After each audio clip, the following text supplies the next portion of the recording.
ballers. I'm ballers. I am here. I am here. But hello, Evan. Hello, hello, Sam. How are you guys doing today? And also, hello, Jason. Hello. It's Jason. Come to your Oh, I have it set like that because that's for when the chat's offline on Twitch. Just so people aren't typing hateful things in chat offline. I'm just king today. Yes, you did get first. I'm so tired about you. I'm French and it's 8 p.m. Oof. That is pretty late. That is my bedtime. It is 12 p.m. for me here. Wow, wow. Hey, cool things. And chat's online. Indeed. And also, hi, Gibbs. How are you doing? Welcome on in. Welcome on in. But yeah, it's a safety feature when I'm not streaming. That's what's on. Seribot does it to protect me. Because I cannot moderate an offline chat. And also, Happy Pride! Happy Pride, everyone! It is June 1st, which means it's Pride Month and also my birthday month. I was born this month. I'm excited. My birthday's at the end of the month. I still gotta plan something for it because I don't really do a whole lot for it ever. I don't do a lot for my birthday. Okay, I'm back. Welcome back. Old, to be fair. To be fair. You will be 31. I'm not turning 30! I'm still in my 20s. I'm still in my 20s. What are you? I mean, there's nothing wrong with turning 30, but I'm not there yet. I'm not there yet. Not for a while. Hi, Sleepy! How are you doing? Welcome on in! Welcome, welcome. Stream is earlier today because I got off work earlier. It's cold, wet, and rainy, so I got sent home. So that's why we're live now. I'm 44 this year. Dang. I'm redacted years old. Happy Pride Month and Men's Mental Health Awareness Month. Yeah. Happy Pride and Men's Mental Health. Both are very important. Wishy doesn't want anyone seeing her turning dirty. Oh, I'm assuming you meant turning 30. But that... Nah, I'm gonna retire before then. No, I'm not. I'm gonna chill and be on here, on stream, for as long as I can. You'll see me at like 60 years old and I'll still be going. I'll still be going at 60. It'd be awesome if I could. I've heard the phrase dirty 30s. I don't know what that phrase means. I don't know what it means. But I have heard the phrase, but I never know what it means. But yeah, it's my birthday month. Yippee! And Pride Month and Men's Mental Health Month. Yay! But I think what I'll do, I think I'll plan like, we were gonna be seeing Wishy even though when she goes to yeah, I'll be in the retirement home and still go live. You'd have a cane gray hair with glasses. Oh, what if I aged up my model? That'd be crazy. Like every year, I don't know, every year I get a gray hair, my model's hair gets gradually grayer and grayer. And then yeah. I'll be the coolest grandparent in the retirement home, I'll tell you what. I'll be the coolest there ever was. Nobody'll be cooler than me. More hip with the kids than me. What am I saying? I still don't even understand the slang now. It's gonna be worse then. You'll just see me quoting like old vines in my 60s. That's all I remember. Hi Kevin, how are you doing? Welcome in. You had one gray hair for every year, you would barely have any gray hair because you have like 6 digits worth of hair follicles. Honestly, it'd be kind of sick to have gray hair. Because then I could dye it any color I want. I could, like, without, like, bleaching it. I'd go crazy colors like I used to. Right now my hair is natural again. It has been for a few years because with my job now, it would just like, the dye would just leak down my face and would not be a good time. At all. It would not be a good time at all. I miss my dyed hair. I actually used to have it this exact pink at one point. And my first color I went was like neon green. Like the neon green that's like on the Monster Energy logo. I miss it. You playing Haunted by a Curse Never— oh, no. That's the name of the stream. We're playing Grace's Posthumous? Grace's Posthumous Wish, which is a horror visual novel, where our main character is haunted by a curse of sorts, and there's a flower that can grant wishes. Chicken layer for the title, or the game category. Yay, I just like putting a little like blurb in front of the game's name to kind of give an idea. But yeah, basically the premise of today's game is you are a character named Aki. You're haunted by a curse. Let me just read the blurb. Aki is haunted by a curse. In search of salvation, she travels into the memories of a dead classmate, where she must witness 3 eerie mystical stories and figure out how to break the shackles of misfortune. So basically, we're trying to figure out how to break this curse, and there's like something about a flower that can make wishes and whatnot. I'm excited. This one has around 4 main endings, apparently. 4 main endings overall. You also have to figure out how, like, why your classmate died. Like, what caused them to die. But yeah, it looks like you explore 3 different characters, mainly.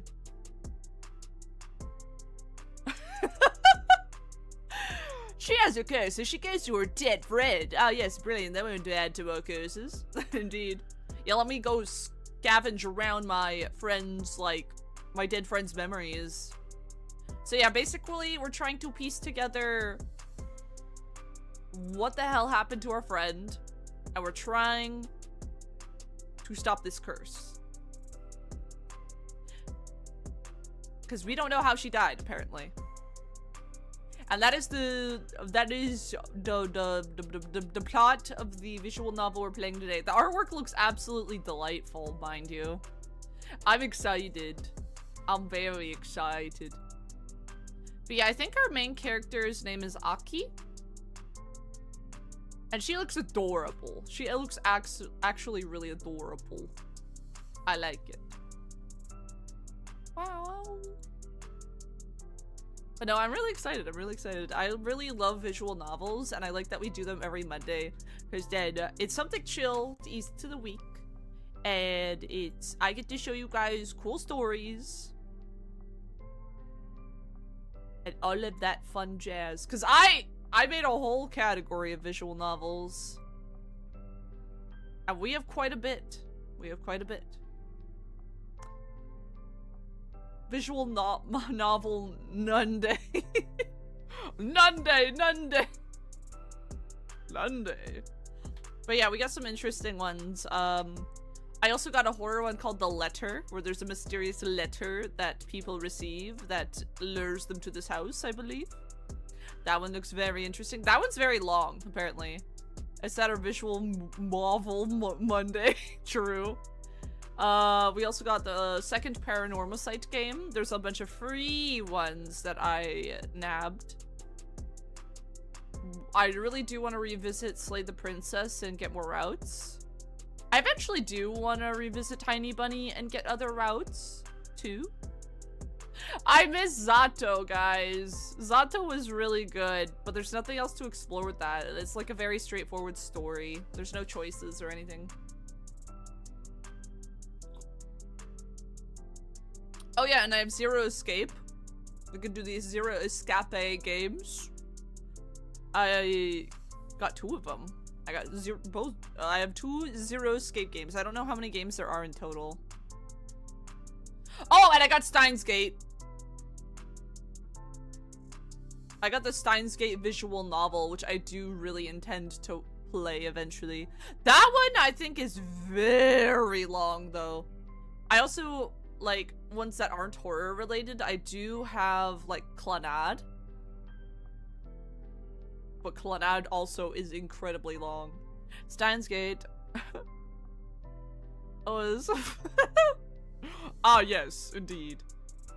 I also do have a lot of Danganronpa ones, but I don't know if I want to play those on stream. I don't know. Maybe. Eventually. And then Robotics Notes, which is also by the same people who made Steins Gate. It's in the same world. Raging Loop. I got this really cute one for free. It looks pretty adorable. It's Lovecraftian. And it's called The Shadow Over Cyberspace. It looks pretty cool. Also, where the heck's that cute one I just picked up not long ago? That was like free. I don't see it in there. But it was something... the moon looks beautiful tonight. The moon looks beautiful tonight. And that one looks adorable. I don't think it's supposed to be very long though. And there's Yuri! There's Yuri in that one. It's not really a horror one, it's more of like an emotional romance kind of one. But I don't think it's very long. It looks very good, so maybe that'll be our next one. Wow, wow. But yeah, it's Yuri! It's a Yuri visual novel. Maybe I should have said this one for this month. But like the art looks so cool. It looks very like old anime aesthetic. It looks very neat. But yeah, we have a lot of very neat ones upcoming for the Mondays. I also want to get back into the AI Somnium Files. Because I know I started playing that a long while ago, I think last year, again. But I think I stopped, just because, like, I don't know why I stopped, actually. I think there just didn't seem to be that much interest. Probably something like that, and I'm like, oh, okay, I'll move on. But, like, I would like to revisit it and actually finish said series, because there is, like, quite a few games for it. I think that's the reason why I stopped. I don't know, it's been so long that I would have to revisit it anyway. If I wanted to get back into it. Yeah, because I played I think I played it 3 streams. Yeah, maybe I'll eventually get back to it. There's a lot of games like that where it's like, damn, I need to get back to that. It's been a hot minute. It's been a hot while. Oh, and then I still need to play, well, this isn't a visual novel, but I still need to play more of the Broken Lore games, because Broken Lore Follow came out today, and we have to still play Broken Lore Unfollow, and I want to get Broken Lore Follow eventually. It's an indie horror game series, and they're all kind of interconnected, which is kind of neat.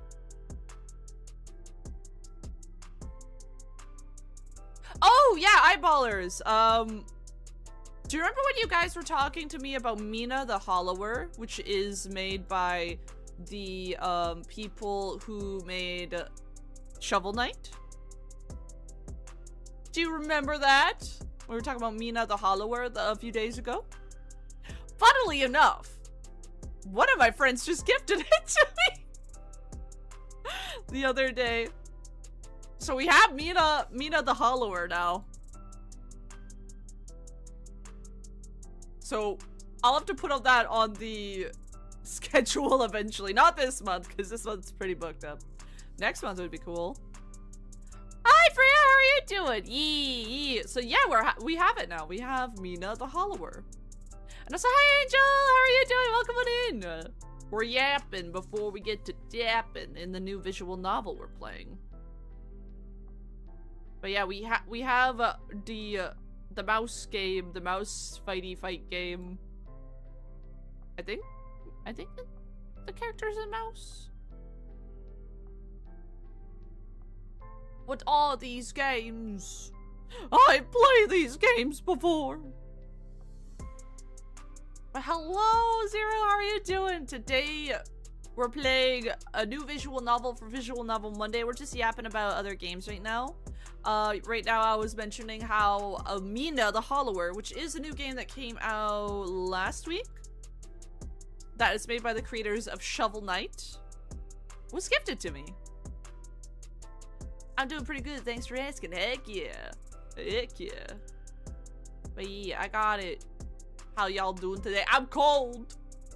I'm still trying to warm up. I was working outside in the rain and I got soaked and cold, but I'm home now. That's why we're streaming earlier today, because I got to go home earlier.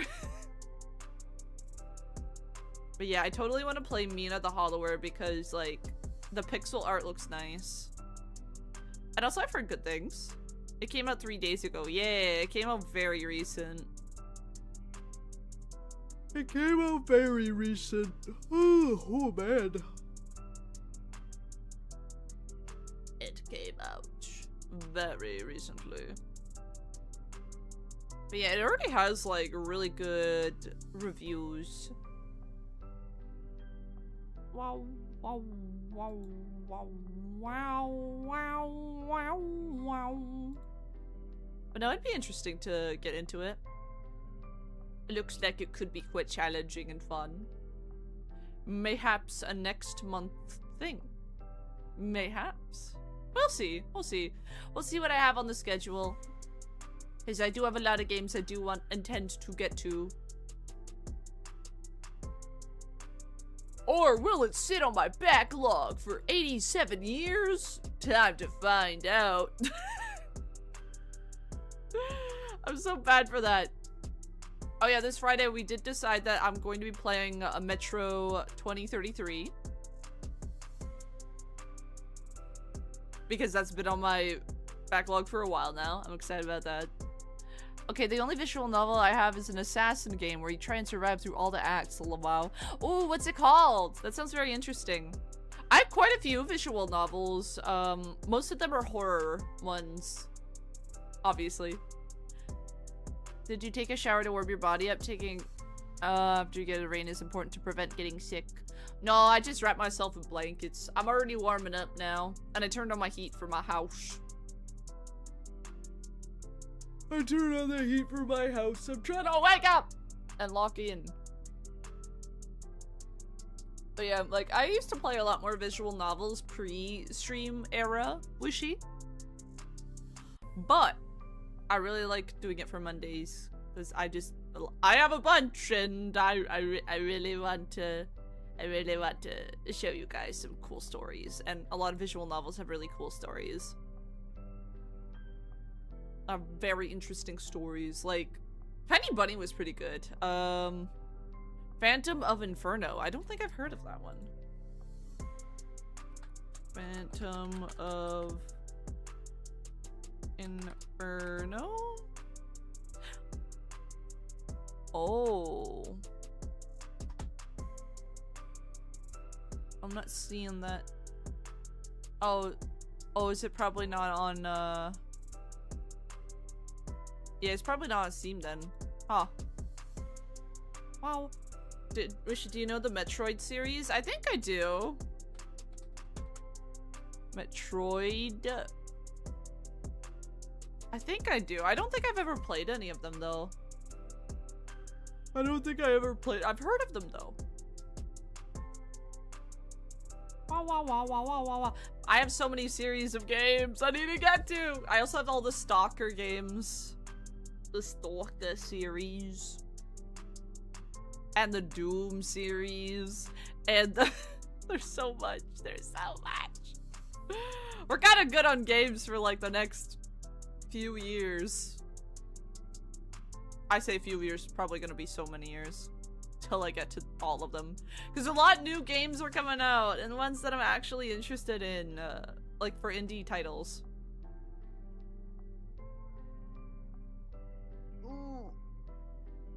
stretch. There's so many interesting ones. Ooh. Wow. Doom 1994 OG game. I have all of them. I have all of them. Every single one. Because they were all in a bundle.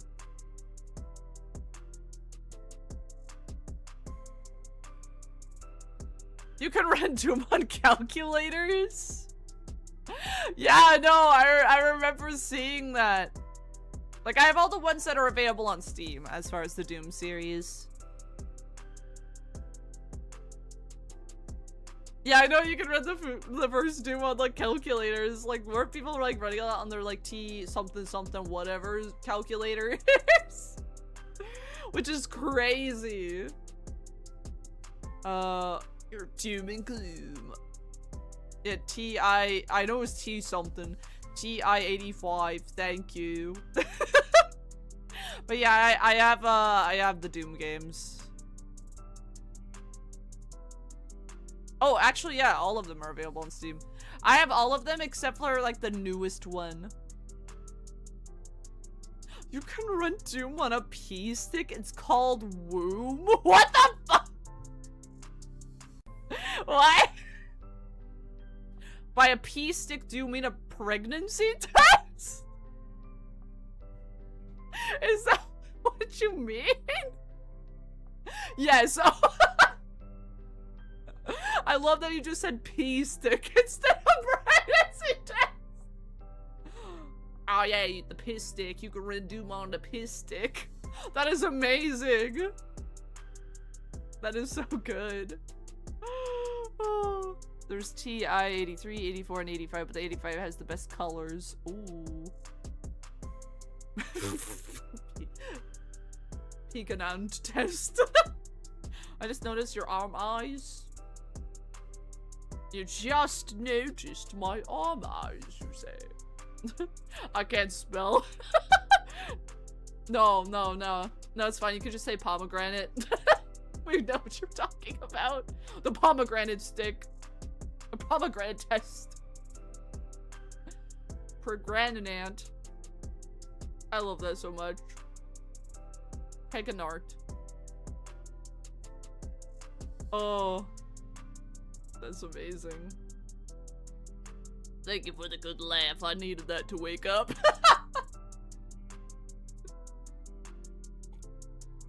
I need to wake up, ballers. I'm drinking my energy drink. The pomegranate is pregnant. Ooh, I like pomegranate actually. It's been a hot minute since I've had a good pomegranate. Oh, now I want pomegranate! Why did I do this to myself? Now I want pomegranate. It's like one of my favorite fruits ever. I love, oh. Pomegranate's like one of my favorite fruits. My other favorite fruit is grapefruit, but I'm allergic to it. It makes my tum upset. So what has this VN been about so far? We actually haven't even started it yet, so this is the first stream so far. But we did actually explain a little bit about that. So this is going to be the first stream of this visual novel. It's about our main character Aki is haunted by a curse and is trying to find out what is happening, and also one of their friends passed away. And they're trying to figure out how they died as well. And then figure out how to break the curse while also trying to figure out how her classmate died. And also there's like a flower of sorts that apparently can grant wishes. So maybe her death had to do with a wish? We don't know. We don't know. But basically, yes, we're trying to piece together why a character died, and we're trying to piece together and stop a curse that we are inflicted with. And that is like kind of the story. We have not even started it yet, so this is the first stream of said story. But it sounds very interesting, and the art looks really good, and I'm really excited to try it out. I love having fun, me too. But yeah, there's a very strange plant. And I think that strange plant can cause, like, you can wish upon it.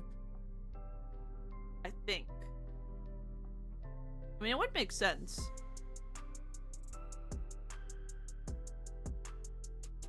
Wah, wah, wah, wah, wah. But yeah, the artwork looks delectable.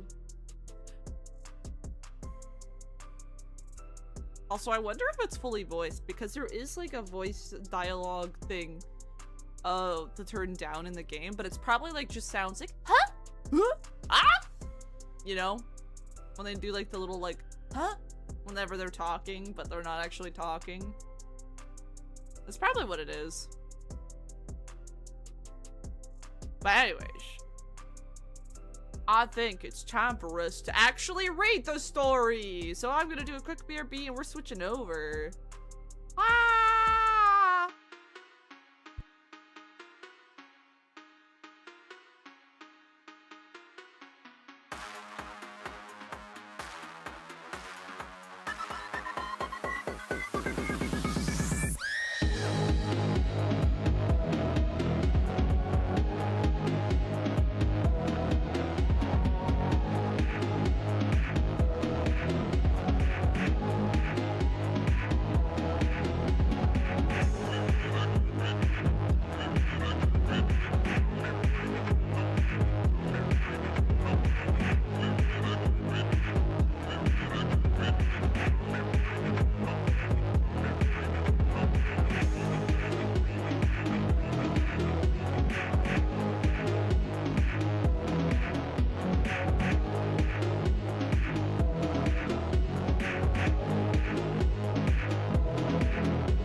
I had to restart the game because it was having issues.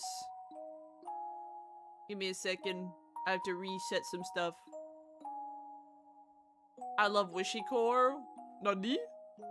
What, do you like me going wah wah wah wah wah? It's just my sound. Yo, hi Upton, how are you doing? Welcome on in. We're actually just about to start the game. Do you like horror visual novels?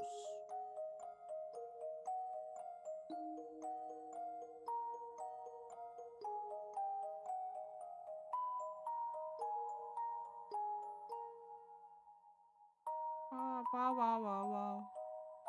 Wow. Wow, wow, wow, wow. Wow, wow, wow, wow, wow, wow, wow, wow, wow, wow, wow. It reminds me at the start of Obscure when they're eating the infectious plant. You know what? You're not wrong. I gotta finish Obscure. I started playing it like ages ago. I think it's co-op, so maybe I should grab along a friend to play with me. Wishipow is about the silly eyeball going wow wow wow wow and your theme bonk. Actually, like the person I commissioned dubbed that they actually name each track. And that one's called Fonkin' on Death's Door. They name each track they make for me, which is really cool. I'm doing good, Afton. How are you doing? And also, hi, Speaker. How are you doing? Welcome on in. We're actually just about to start. I think the volume's fine.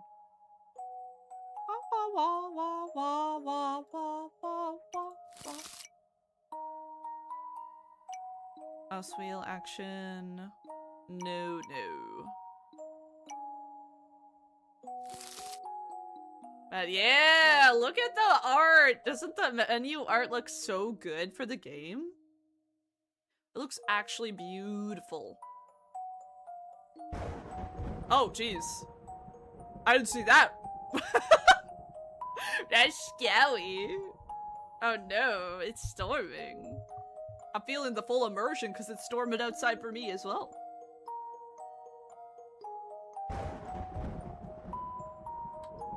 But yeah, no, this game looks actually incredible. But anyways, eyeballers, it's time to get blankets, to get snacks. And it's time for us to get into this new story, which is Grace's posthumous wish. I'm so excited. I'm so excited. Are you eyeballers excited for me to read this wonderful story? Your B-Rex when you're looking at the reflection in the net, you look happy, yeah. Happy Pride Month, I got you some Skittles because they got rainbow on them. Hell yes! I want Skittles now. How dare you? But yes, happy Pride. We're celebrating it by reading a horror visual novel. As I do. As I do. Anyways, let's go. Let's start. Grace's posthumous wish. Let us begin the journey. We are all cursed. Wow, okay. Cool.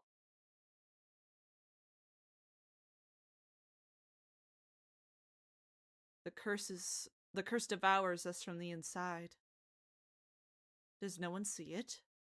Does no one feel it? Does no one understand? It won't let us go until...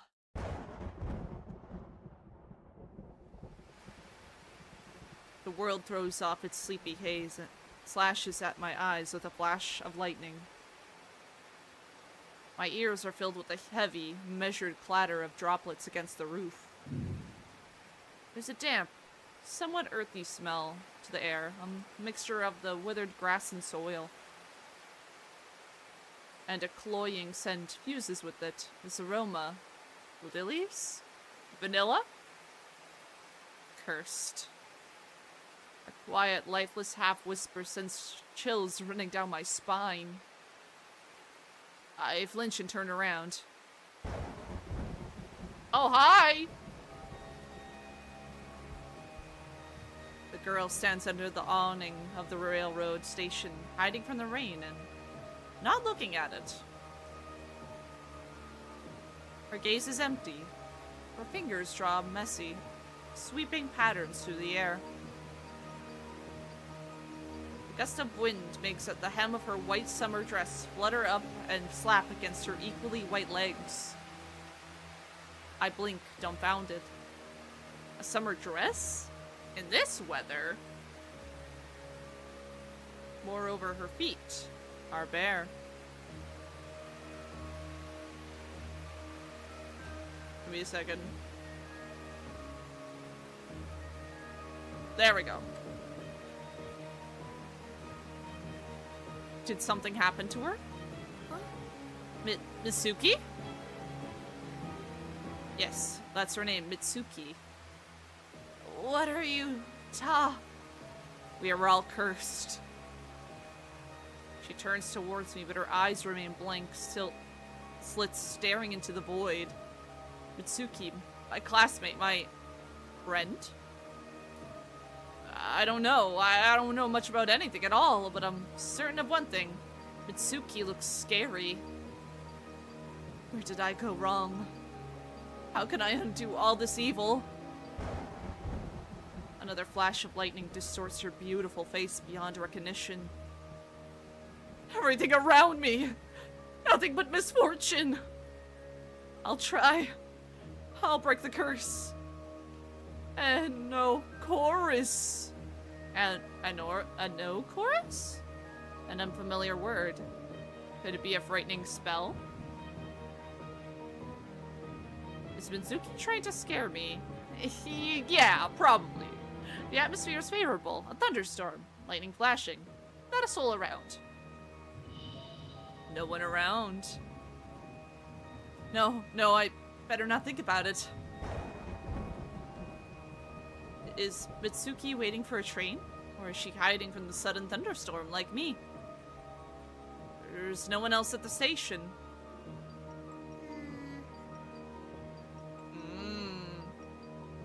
Well, isn't this ominous?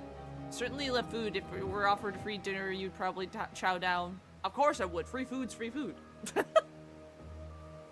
I love food. It's better to listen to Mitsuki's strange speech then to be left all alone waiting for the train to stop.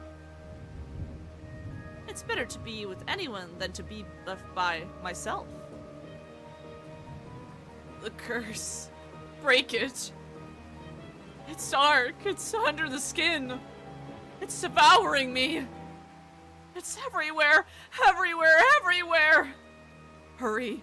Hurry. Mitsuki's words are like a malicious spell. It kills, it kills, it kills. Mitsuki, stop. Why?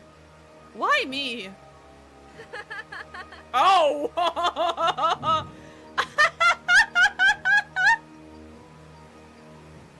Her laughter bursts from her lips so suddenly that it's like another crash of thunder. I jerk backwards and inadvertently trip over Mitsuki's bag, which had been standing next to me. Who? Her empty eyes stare blankly in my direction. Who's there? Are you cursed as well? Everyone in this damn world is doomed! I don't think everyone is. You good, Mitsuki? We literally just started the game and we have somebody already going batshit. Also run. Go to the store? Ooh. Bring me some snacks.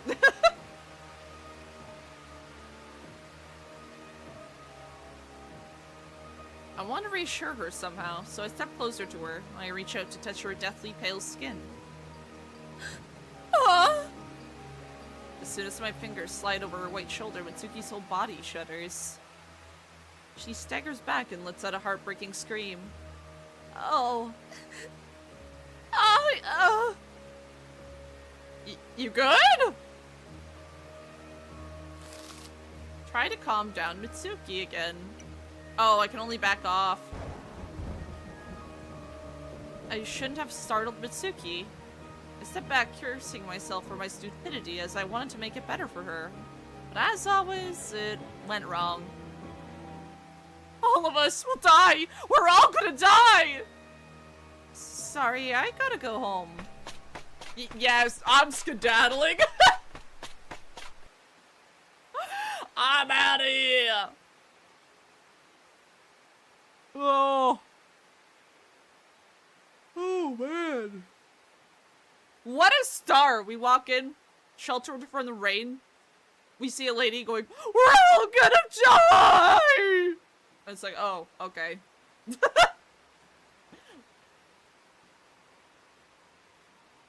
Yeah, that's how mortality works. Yeah, that is true. A friend of mine told me scary games like this are suitable with the lights off dark. Ooh, yeah, that's when you get real scared. I would, but I need them on to track my face anyways. I can't take it anymore. I dash out into the pouring rain. The fear of loneliness dissolves, defeated by a far more unbearable feeling. Oh no, I ran 2 feet and I'm already tired. I lost track of how long I've been running. The noise of the downpour goes silent. The only thing that echoes in my ear is the sound of Mitsuki's despaired voice. Cursed. Doomed. Destined to die. Aw, she's so cute. Calm down, Aki. I stop, happily to realize that there are people around. A woman walks past me. Her poison green umbrella cuts through the gloomy grayness like a lighthouse beam.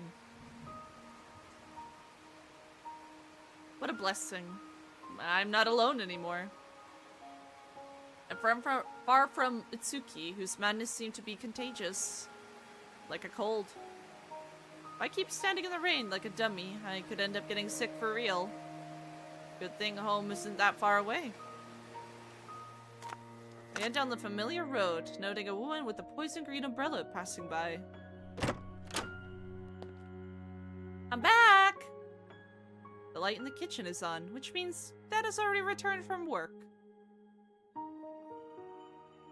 Hi, Papa. He doesn't look too good. Well, we're at the bottom of Moral. Can only go up from there, right? Yeah. Yeah, we can.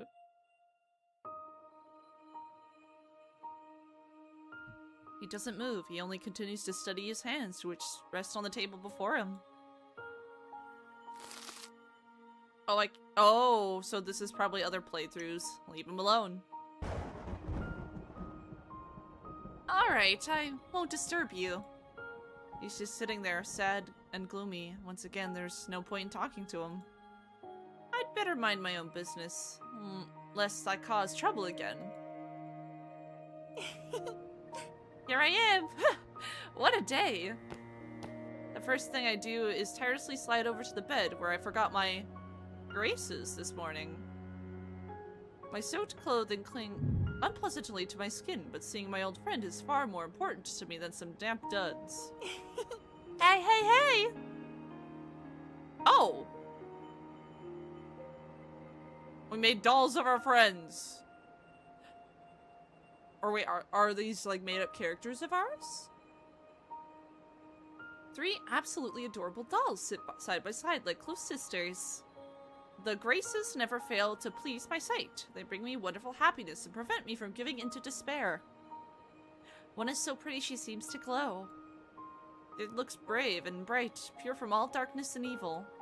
The third resembles a blooming bud, and for some reason I imagine her being full of love for someone. I spent long evenings fantasizing about the adventures of Graces. Aw, she's little characters then. That's cute. Let me save. So they're all... The Graces are little dolls. They're cute. I like the dolls. All those dreams were always kind, bright, and cheerful. At least they are porcelain. True! I had a porcelain doll that sat on the opposite side of my room when I was a kid. I covered her face with her hat because she was terrifying. I would stare at my bed. I also had a box full of porcelain clown dolls that would sit under my bed too. I was surrounded by creepy porcelain dolls as a kid. Thanks to these dolls, I don't feel lonely. I'm not alone when I'm with them in my room. And of course, there are 3 of them. 3 is a great number. A number for the salvation from 3 misfortunes. You won't believe what happened to me. Mitsuki had completely lost her mind, and she's been weird enough lately, but today she was downright freaky. She talked about curses. I try to pull off my blouse, but get tangled up in the wet fabric that clings to my skin. I trip over a volume of manga lying on the floor and nearly slam my body into the window. We're clumsy! Nice! Hi! Happy Pride Month! Hi, Beans! Happy Pride Month! How you doing? We're starting a new visual novel. We just started, some lady just screamed at us that we're all gonna die and we're all cursed, and now we're home. Now we're home. I've always enjoyed these kinds of little mishaps. Better not to dwell on the fact and just go to bed. Am I cursed? Curses don't exist. Right? The Graces don't answer. We'll manage somehow. Yeah, we'll manage.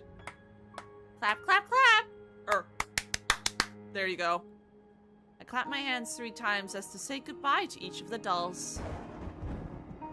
Lightning flashes outside the window. The dolls distort, taking on eerie shapes. To calm the nervous shivers that run through my body, I reach for my smartphone. It refuses to turn on, apparently not having survived a run in the rain. No! No, my bad luck again! Owning a smartphone was a long-time dream of mine, and recently that dream came true. Smartphones are awesome, aren't they? They can tap into the internet and connect their user to people from all across the world. Yeah, smartphones are pretty cool, guys. Ayo, a smartphone! Indeed! This wonderful awareness makes me feel like there are no walls boxing me in and the whole world is one big room.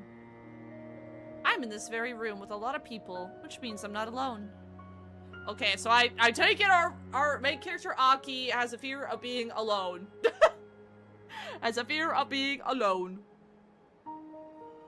Unfortunately, one day when I was on my way to home from school, I tripped and dropped my phone. And now the screen has unsightly cracks spreading across it. I don't think Dad had noticed yet. And it's for the best. I don't like it when he's sad.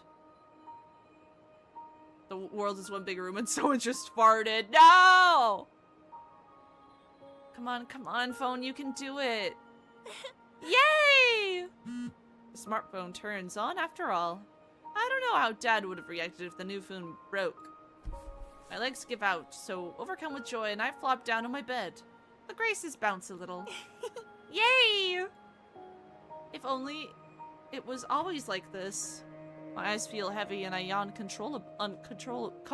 Blah, blah, blah. So nice and peaceful.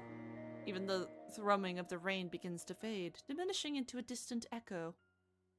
Good.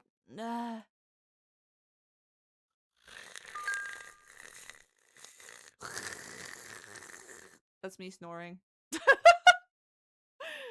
The silence is broken by a ringing chime, signaling that a new message had arrived. Oh, she's so cute! Oh, the artwork of our main character is so cute. I love her. I sit abruptly, opening my eyes. Is that? Aki, are you here? Tomo, chess forever! Oh my god! Aki? I shake my head to chase away the drowsiness. Tomo is my best friend. I talk with her about everything and she gets me like no one else. We've never seen each other in person. Somehow we can never find the right time or place to meet. Yo, can relate. I have a lot of online friends. It's too bad that we both go to different schools. If we didn't, we could see each other every day during breaks. Aw. Here. I overcame today's misfortunes. It was scary though. It's so good that you answered. Aww. Mitsuki was saying creepy things. Mitsuki? What did she say? That she's cursed and so is everyone around. And me. I have to wait a bit for a reply. Creepy indeed. Rose and Maiden vibes, the dolls, lol. Yeah, kind of. You don't say! I'm gonna go to sleep. I'm exhausted. Sweet dreams. Make sure to write me tomorrow. I go against my word and don't go straight to sleep. Now that my phone is working, I decide to check the general chat. Lately, there have been discussions about Shamrock, a site where you can read all about some sort of mystical stuff. According to Shamrock, there are many special places and urban legends in our city. People have become very interested in esoteric topics, so there's a constant stream of new articles on the site. Naturally, there are lively discussions in that chat as well. A mystery! Do you believe in curses?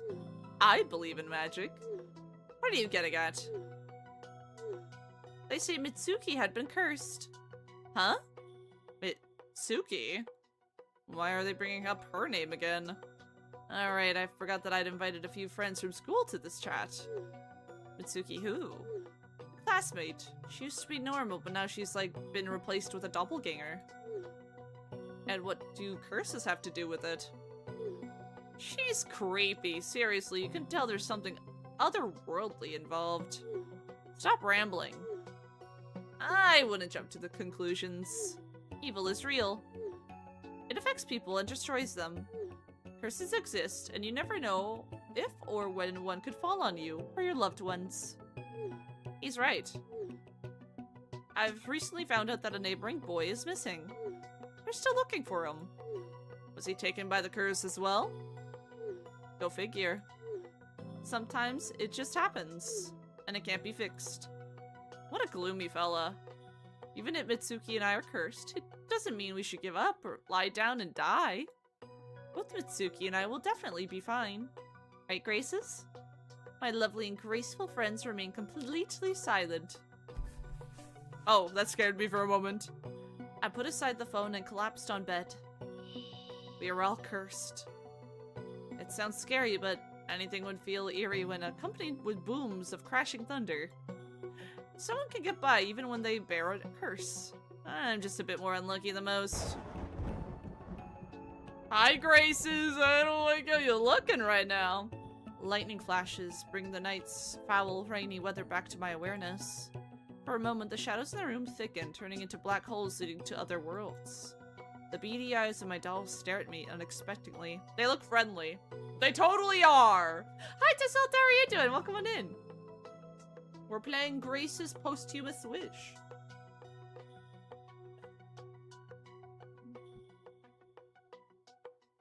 For a second, I feel as if someone's gaze is on me. No, that's enough for today. Good night. What were my misfortunes for today? Scary Mitsuki, I got caught in the rain, Mom's still not back. Tomorrow, as usual, will greet me with a new triad of misfortunes. But I mustn't give in to fear. Oh, so do I experience 3 different misfortunes per day? Oh, interesting. A lot of number 3 stuff. A lot of 3s. Very interesting. I need to be strong. I need to get a night's sleep. Because sleep is the best medicine. Wah, wah, wah. Wah, wah, wah. Whoa! We're getting an opening! A flower that grants wishes. And chorus, a flower that grants wishes. I want. Ah, sleep is the best medicine. We shouldn't give up. Oh, that's Tobo? Whoa, whoa, whoa, whoa, whoa.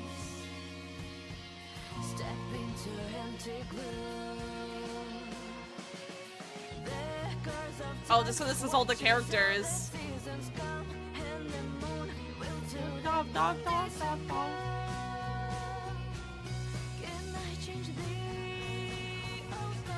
Wait, all those characters look like the dolls.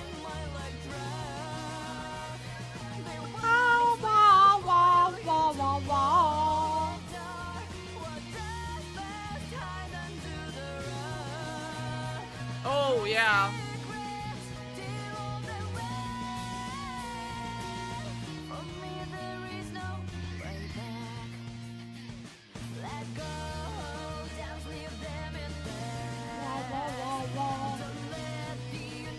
Yo! This is awesome!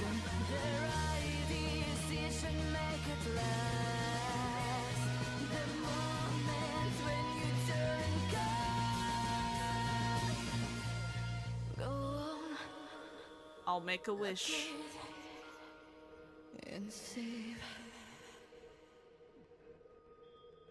Yo! That was awesome! Oh, those 3 characters. What are those? A couple of the characters looked like the Graces, the little dolls.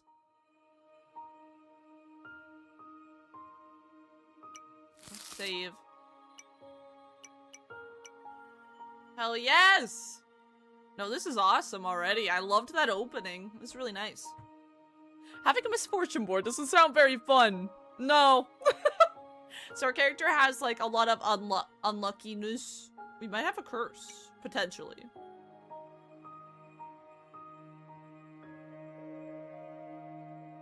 Running in the rain came with consequences. I've gotten sick after all. No! First misfortune of the day. I'm sick!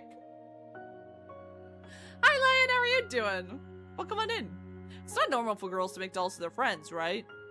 Maybe it's not making dolls to the friends. Maybe it's the dolls are the people? Maybe that's one of the wishes? Later on, we'll see. We'll see if it is people that she made dolls out of first, or, you know, so on and so forth. I'm fine, and you? I'm good! I'm a little chilly and tired, but I'm so ready for Visual Novel Monday. We just started. So there's something about curses, and one of our classmates went crazy, and that is all that's happening so far. A constant hum vibrates through my head. It makes it a struggle to concentrate. Let's not despair. The Graces silently agree with me. I'll have to stay home from school. Achoo! Even better to sleep a bit. Achoo! I can't keep my balance and I stagger backwards, accidentally smashing my pinky finger against the nightstand. My second misfortune of the day! Ow! After getting my wits back about me, I safely collapse onto the bed. Sleep. Suddenly, a soft melody plays. I move my head lazily, trying to recognize the source of the sound. Yo, I got a good ringtone! Ah, right. My phone. Tomo is calling me. The moment I realize this, the call ends. Are you okay? Probably. Sorry, I couldn't get to the phone in time. You've been sleeping for a long time. I missed breakfast. Dad must have left for work by now. Are you sure you're okay? Looks like I've made Tomo worry. I don't want that. A cold isn't a big deal. Shall we play? You promised to teach me some new thing. Oh, the dialogue. Chess has so many pieces. Can't memorize them. Rook is the one with the hat, right? There's a pause. I yawn and stare at the slim ray of light falling through the curtains. Sometimes if you stare into a ray of sunshine for a long enough time, it begins to feel like someone's watching you from the other side. Ooh. Bring, bring! Oh! My phone nearly bounces as it bursts with an influx of messages. I will, of course I will. You want to memorize the pieces? Piece of cake. Let me explain. A pawn is the most common piece on the board. Tomo begins sending along explanatory messages filled with information. My head continues to throw out painfully. It's so hard for me to retain anything I read, but I'm glad that Tomo is happy. She loves chess and all sorts of board games. I really want to meet her and play face to face someday. Yeah, that's how I'm feeling. Do you really like that bear that much? I adore him. I wish I could buy a plushie of him. The bear featured in the emoji stickers of the mascot of a popular Totomo restaurant chain. Getting my hands on a plushie of him is my life's mission, but that elusive bear keeps slipping away. I marvel at this image on the screen. I really need you, buddy. I can't wait to get you. Aki. How should I put it? He's creepy. Tomo doesn't understand anything about this world, even though she's got the smarts to be great at chess. Totomo Bear is the best, and that's that.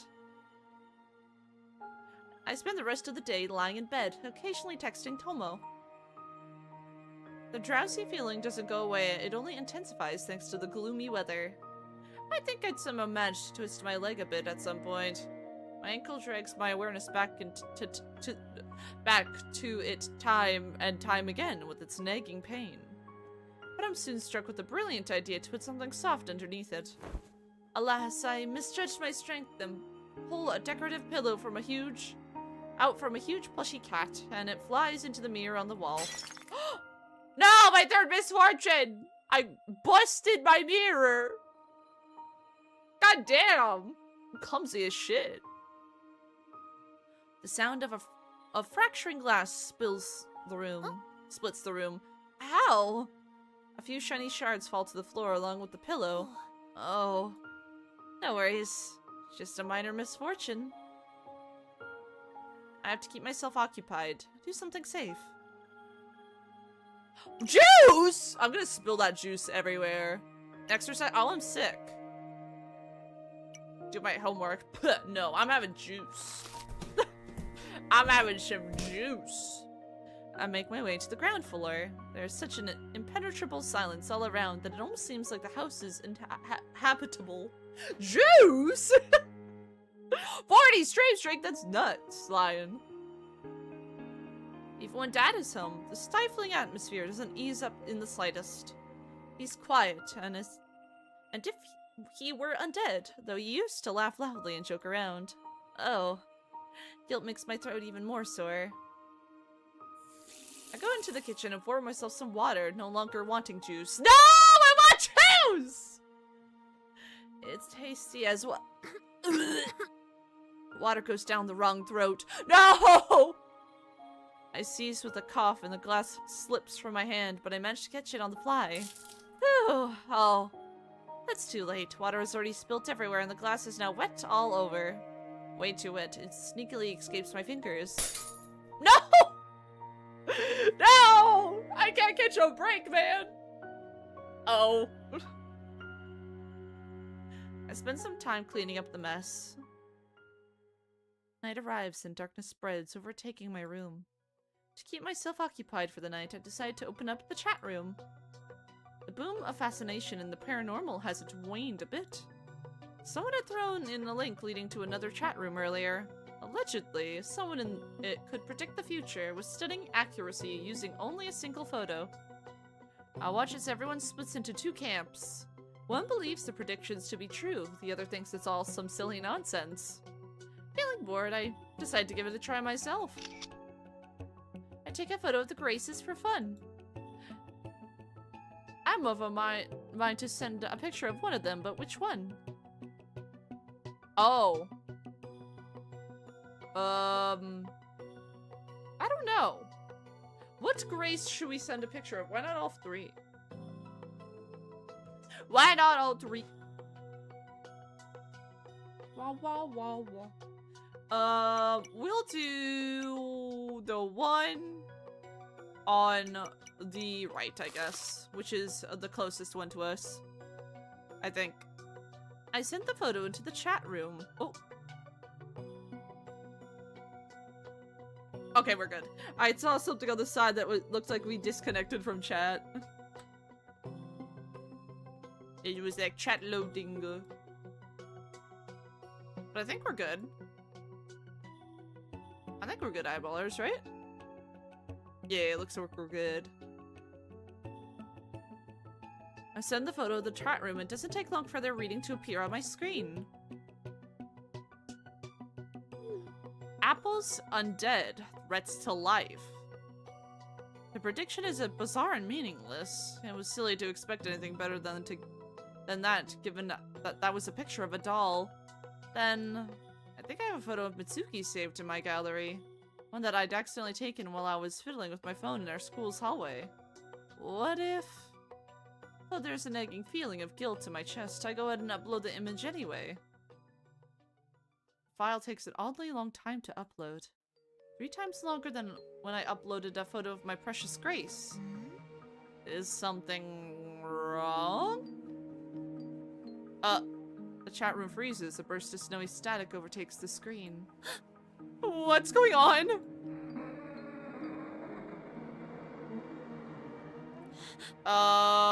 What the fuck? Suki's picture shows up. Her beautiful face is contorted into a horrible grimace. The prediction list doesn't even appear beneath the warped picture. The application flashes with a toxic green light and forces close.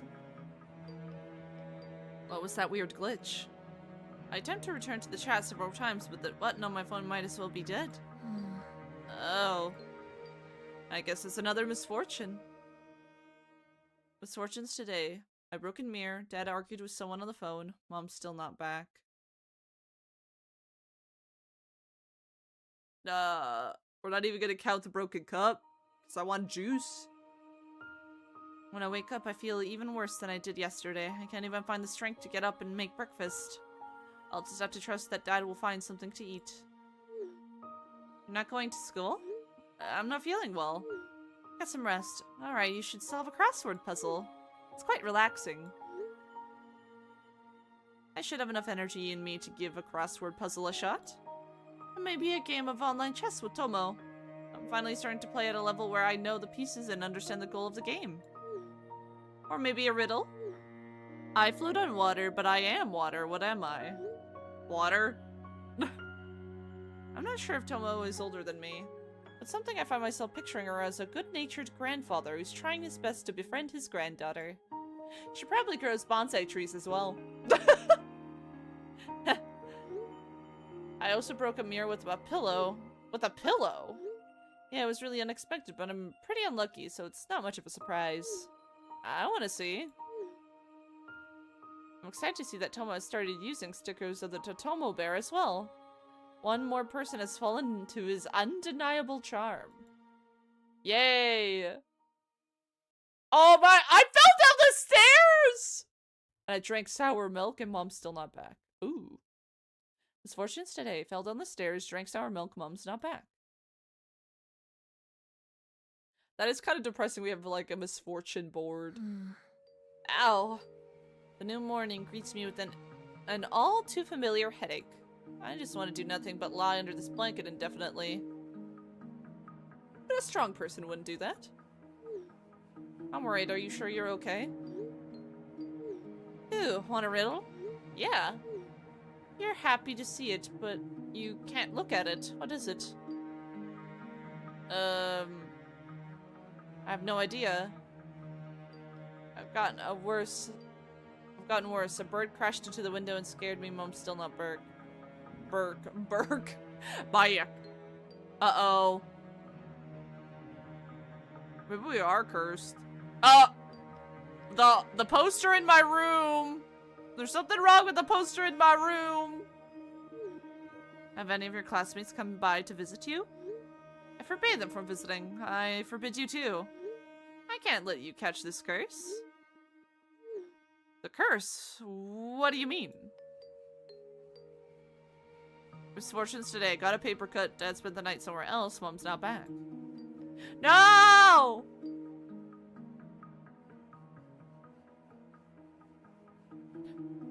There was a pair of legs in that mirror.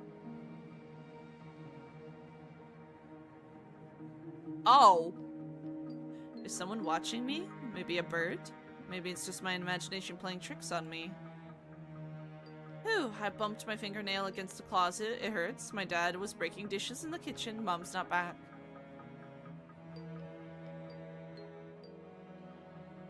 Oh, the legs are gone. The legs are gone. When am I gonna get better? No, bad thoughts must be chased away. I just had to distract myself and read the general chat. I wonder what they're discussing today. I hope it's something fun and not just more conversation about the horror stories from Shamrock. Animals, dances, She died. Oh! I'm serious, guys, she died. The curse worked? No way. Scary. Stop rambling. What if it's contagious? I don't want to disappear or die. Rest in peace, Mitsuki. Mitsuki is dead.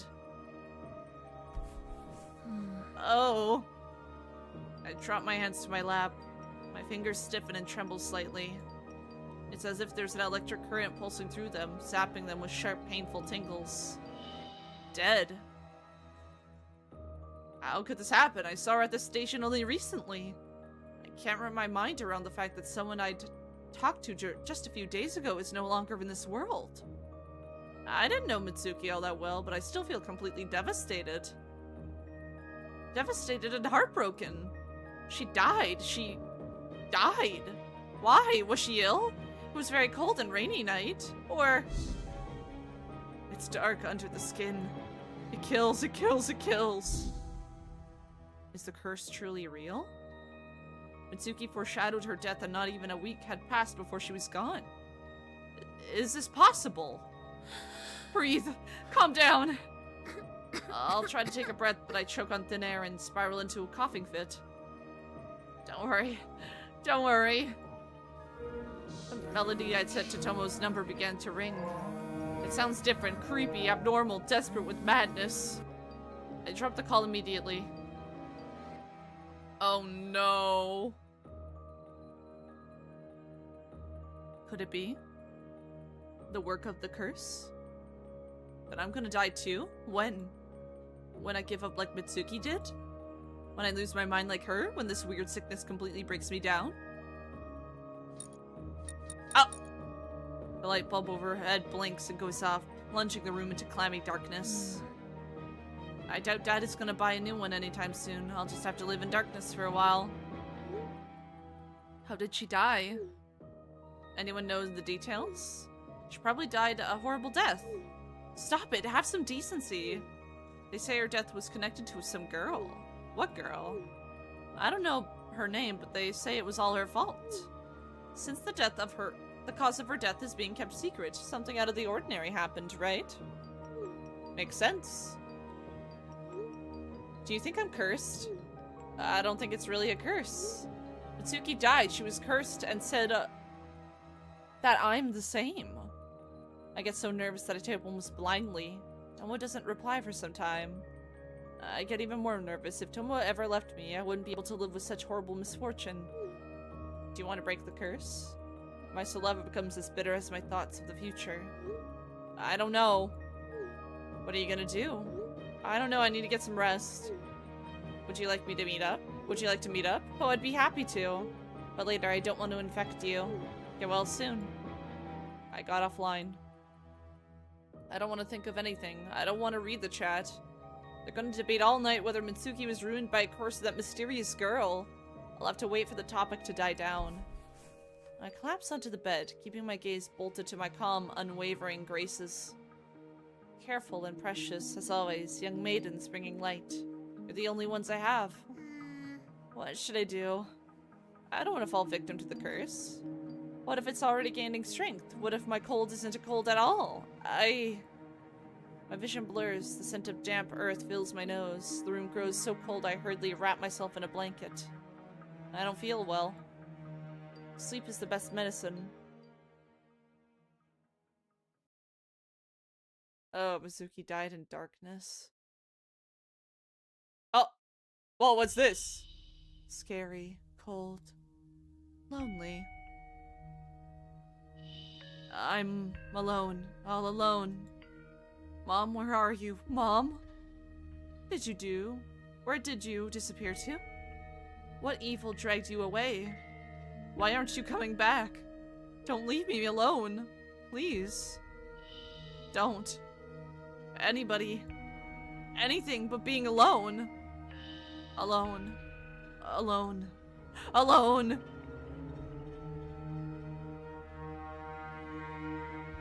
It's morning. I had nightmares all night. Did they count for yesterday's misfortunes or today's? Probably yesterday's. And today we'll bring into a new trio.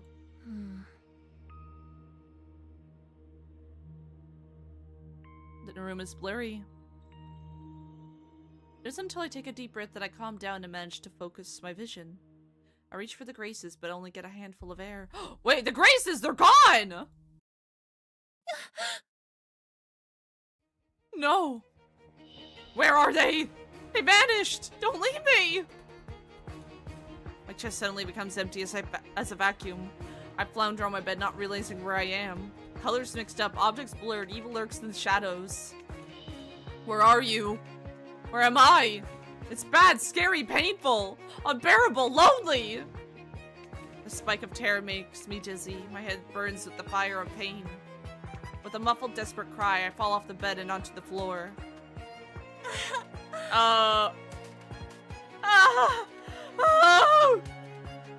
Don't leave me.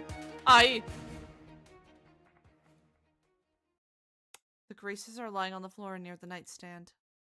I must have knocked them off while I was suffering from nightmares last night. Ha! So silly of me, and here I was getting so worked up and scared. I return the Graces back to their rightful place and take 3 deep breaths. Then I collapse onto my bed, clutching the smartphone to my chest. I'm very sleepy. Oh god. Obviously our character has some sort of abandonment issues of sorts. I doze off for some time. My hands are still trembling slightly. This cold doesn't want to go away. Is there really a cold? I don't feel hot like when I have a fever. Instead, my chest is being eaten away by a dense, pressing, nausea-induced anxiety. Oh, the doorbell rings. I stand up abruptly, not knowing who could have come at this hour.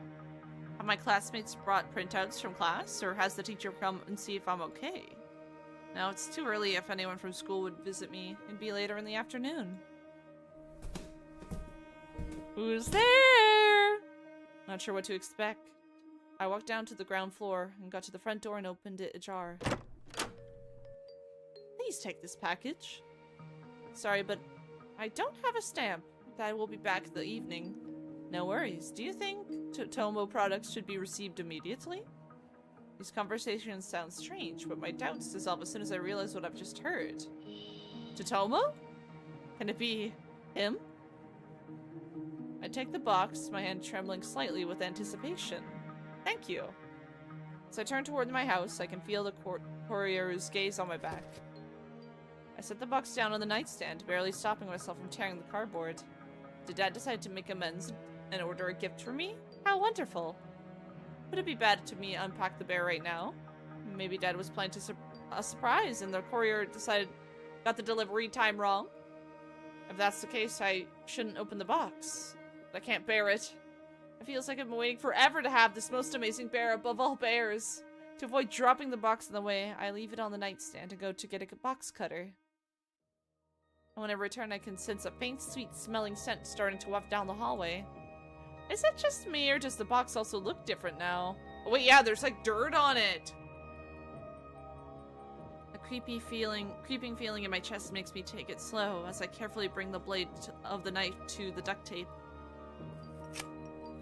The cloying flavor intensifies. My throat feels dry. Blood rushes to my cheeks. The joyous anticipation is abruptly replaced with a nagging anxiety.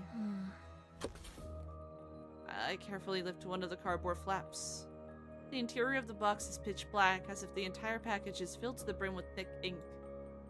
As if mesmerized, I stare into the void, looking not for a bear, but at least for something tangible. I can't tell how much time passes as I continue gaping into the box. What the? I don't think it's supposed to do that.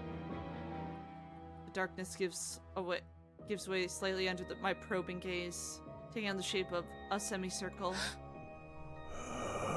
Oh! The cloying odors make me sick. Something is slowly spreading out from the bottom of the box. From inside the cardboard comes a faint, wheezing breath. What is this? The moans grow louder, more insistent. Taken by an impression, like I'm influenced by a wicked spell, my hand reaches for the second, still closed flap. My trembling fingers approach the cardboard, which throbs slightly, like the intermittent breathing of something vaguely alive. Just a bit more and I'll see what Dad ordered.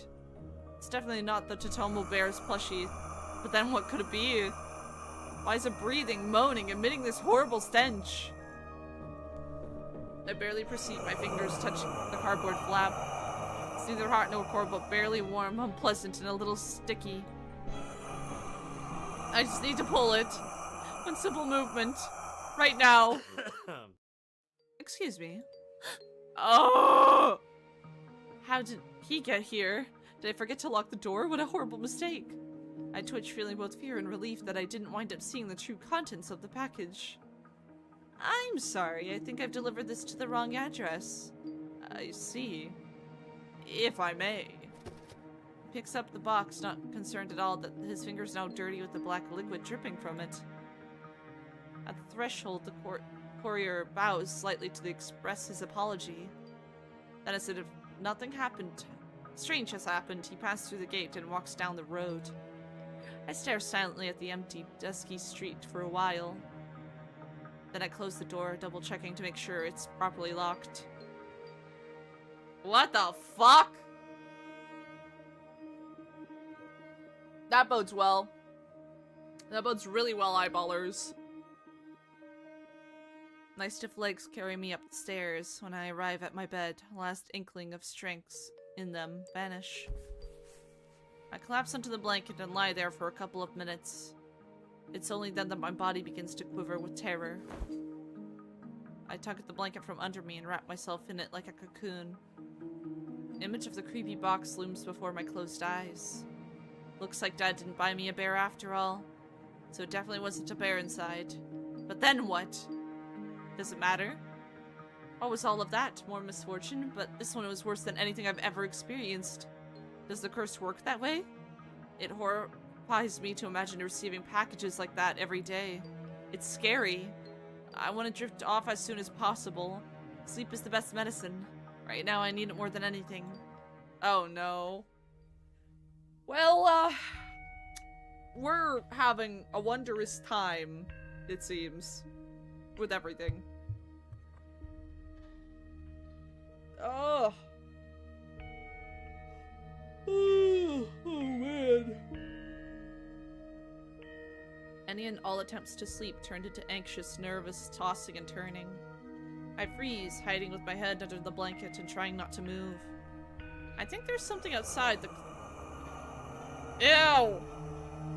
The safe cocoon is scrabbling intensely. A hoarse, wheezing breath is coming through the fabric. But it's just a dream, a haunting nightmare, repeating the morning's shocking incident. No one claws at the blanket with their fingernails. No one exudes unbearably cloying scents. I'm safe.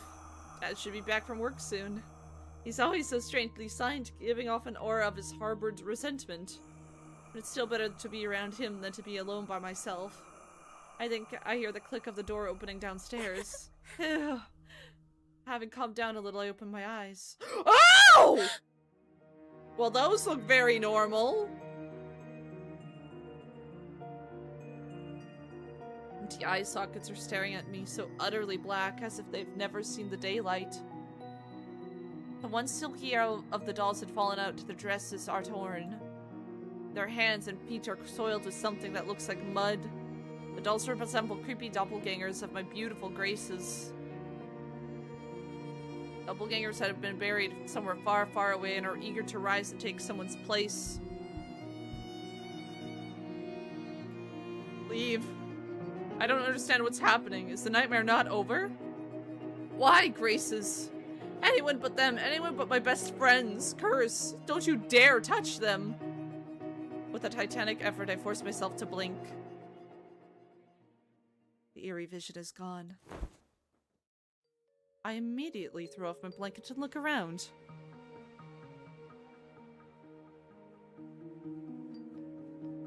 Oh.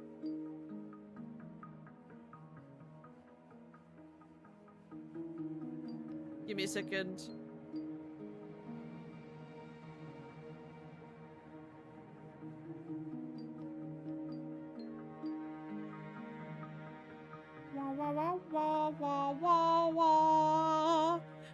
I don't like what's happening so far. There's some cursed shit. Our classmate. Wait, we're in chapter 2? Damn, chapter 1 went by fast. But I like this so far. It's interesting. You just kind of get thrown in.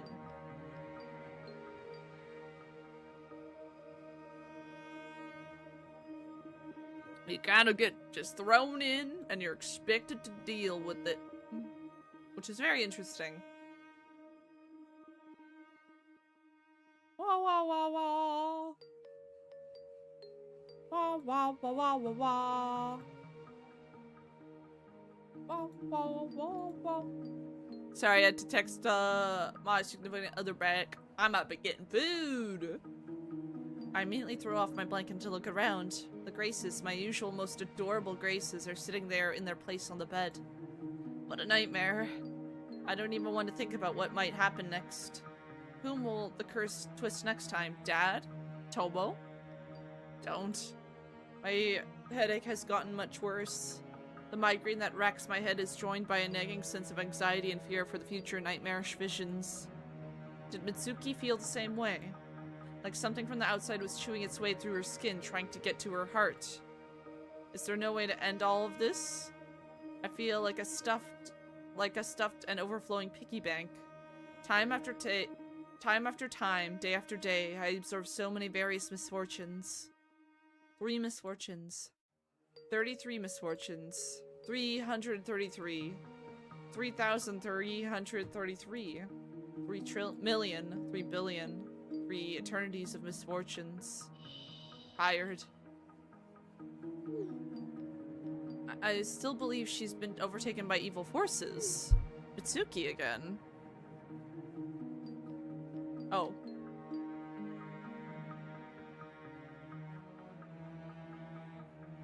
Wow. Mitsuki again? She's dead and gone. Enough of this. What if she could be saved? Isn't it sad? What if she could have been saved? Isn't that sad? Saved how? How do you break curses? Sacrifice a rooster at dawn. Very funny. Don't eat meat. Even funnier. Go to the temple to the monks and do a purification ritual. Crosses on the walls. I'm not joking. People attract trouble to themselves with bad thoughts. Relax and things will get better. No, it doesn't work like that. You don't say. Is there something on Shamrock about breaking curses? It's mostly some nonsense. Please, I need help. It's all in your head, like with Mitsuki. No! I know chorus. Huh? That sounds familiar. What is it? This? An antidepressant? It's a flower. It grows on a hill outside of town near the cave. I've never heard of it. I've read on Shamrock. Hold on, I'll post a link to the article in a bit. It's a local rarity. Don't distract me, damn it. This flower blooms no matter what time of year it is. They say it grants wishes. Seriously? No kidding. Can you make infinite wishes? Only one. Keep dreaming. If I make a wish, will the curse go away? That's what they say? Because rumors are so credible, right? Piss off. I know chorus. I know where that hill is with the cave. Just a couple stops on the train and I'm there. But can I trust strangers in a chat room? I'll try. I'll break the curse. I know chorus. Right. Mitsuki mentioned that flower. That's why the name sounded familiar.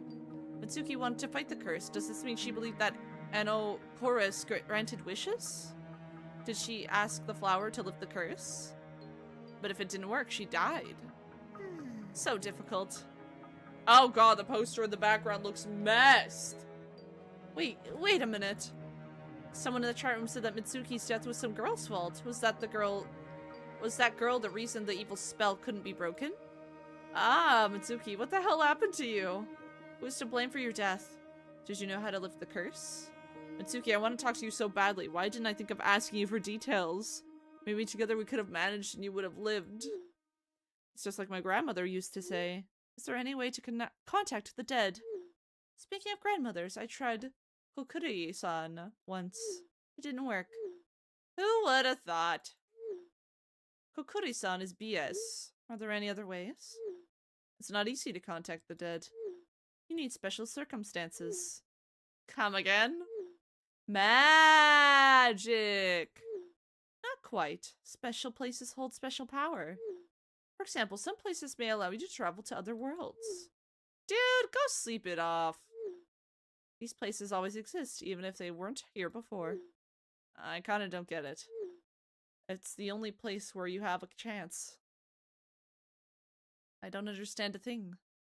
Do they mean the hill with the Ano chorus? I'm tired. I'm so damn tired of all these misfortunes, doubts, and fears. My head keeps buzzing. Why do I have to deal with all of this alone? Dad, why don't you come home and rescue me? Mom. Well, I only have one decision, so we'll sleep.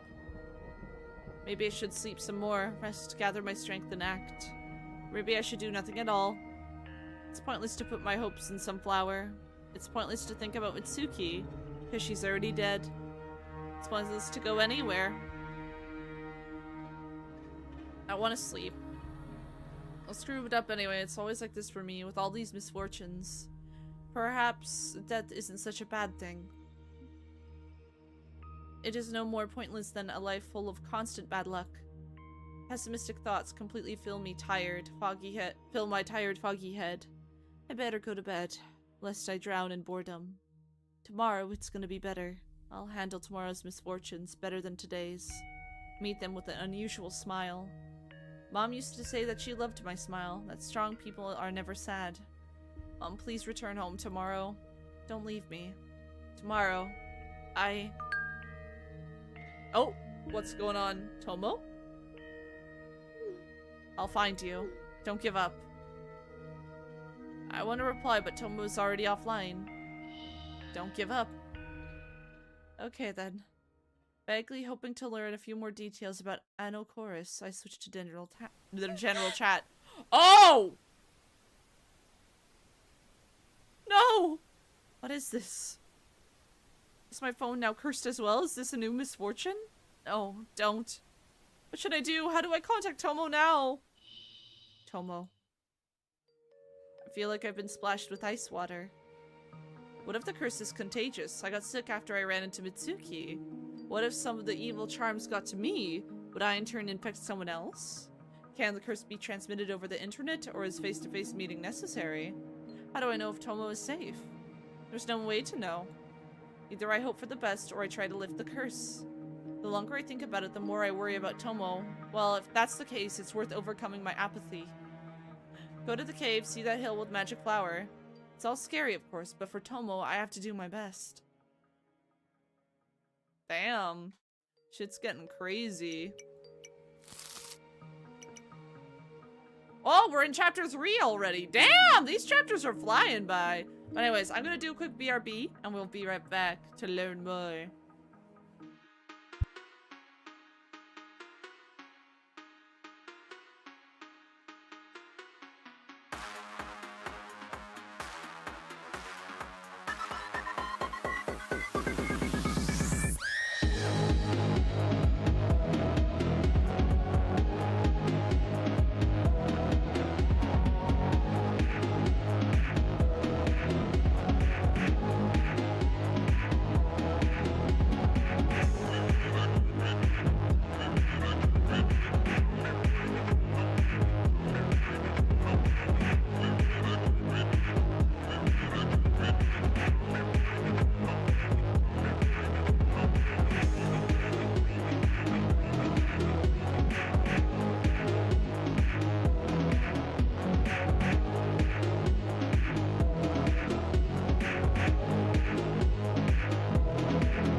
Alright, cutballers, oh my god, I'm tired! I'm so sleepy. I'm trying not to fall asleep. I didn't realize how tired I was until we're doing some more reading. But it's fine, we'll go on for a little longer. Let's go! Let's figure out more about the flower and the curse. A new day begins. I change my clothes, stow the graces in my bag, and hit the road. The weather is peculiar, gloomy. I try not to look at the sky. Only once do I lift my head to examine the clock hanging above the entrance to the boutique. The bookshop. The clock is beautiful, decorated with curly cues. I like its elegant hands, even though it's confusing to attempt figuring out the time with them. They always converge in the shape of a triangle. I especially like it when they stop at exactly 3 o'clock, just like they do now. I can't help but think it's a good omen. Lot of threes! I don't know how long it takes for me to arrive at the station. My mind has been riddled with fears and vague hopes for the entire trip. I wonder what I should expect when I make it to the hill, that the flower isn't real. That someone has already built a gas station on the hill. That it'll lose my wallet and travel card and have no other choice but to walk the entire way back home. The piggy bank overflowing with misfortune is cracking, threatening to break my spirit. Have I ever come to the right place? Unfamiliar places are frightening. The thought of getting lost somewhere on the outskirts of town makes my heart jump to my throat. It's harder to navigate without my phone, but I'd make sure to memorize the exact clues I'd been given. A river, a hill with a large tree, a trail into the forest. Rumor has it that the nature goes mad near anocorosis, that it's impossible to tell the time of year, sometimes even the time of day. Looks like I haven't gotten lost so far, but it doesn't prove that the meadow with the magic flower exists. Considering my bad luck. Scary. However, my fears are unfounded. The hill, the cave, and even the mysterious anchoress turn out to be real as the graces in my bag. Oh, jeez. I think we're here. The cave looms black against the row of gloomy trees. A coldness issues forth from its maw. I pause for a moment, afraid to draw any closer. Oradaki. There's no going back now. My throat is dry, my vision is blurry again. I don't want to go any closer to the creepy cave. I can feel its stare is aimed at me, issuing forth from its dark, stony mouth. My intuition screams at me that there is tremendous misfortune waiting within. A fate far worse than the likes of receiving a creepy package. No way am I ever going inside. Having mustered up my courage, I get closer. Much to my relief, the entrance to the cave is blocked by a mesh fence. Dark stalks intertwine on corroded metal like spiny threads. A heavy-looking corroded tool lays on the grass nearby. I think this type of tool is used for snipping bolts. Bolt cutters, I guess? A slight shiver runs through my fingers. There's an airy desire, like that of a feather's touch, driving me to pick up the tool and cut a hole in the fence. That incomprehensible impulse evaporates as soon as I remember the cave. There's no need to meddle with it when I've come here for another purpose entirely. Anocorus. The unfamiliar flower beckons with unusual coloring. I begin to feel like I'm an insect being drawn to a dangerously deadly flame. I want to touch the translucent petals, but I'm afraid of getting burned. Chances are such a plant is poisonous enough to eat through the skin and down into the bone. I've never seen such a flower before, though its shape seems familiar. It smells very strongly of something cloyingly sweet. Lilies? Vanilla? Mystic? Have I really grasped the thread leading to salvation after all? Come to think of it, since I'm being haunted by 3 misfortunes, it stands to reason that good fortune may be possible as well. First fortune, I learned a way to lift the curse. Second, Anacorus is real after all. Third, my wish will come true. What can I do to make the magic work? And of course, grants wishes. So for starters, I need to wish for something, right? Just like that? Huh? Oh, does she wish the Graces to be real? Or something like that? Something glitters on the mesh of the fence. Anacorus flowers have completely captured my attention. And I didn't notice some jewelry hanging next to one of the buds. What? A pendant? I touch it with the pads of my fingers. Oh!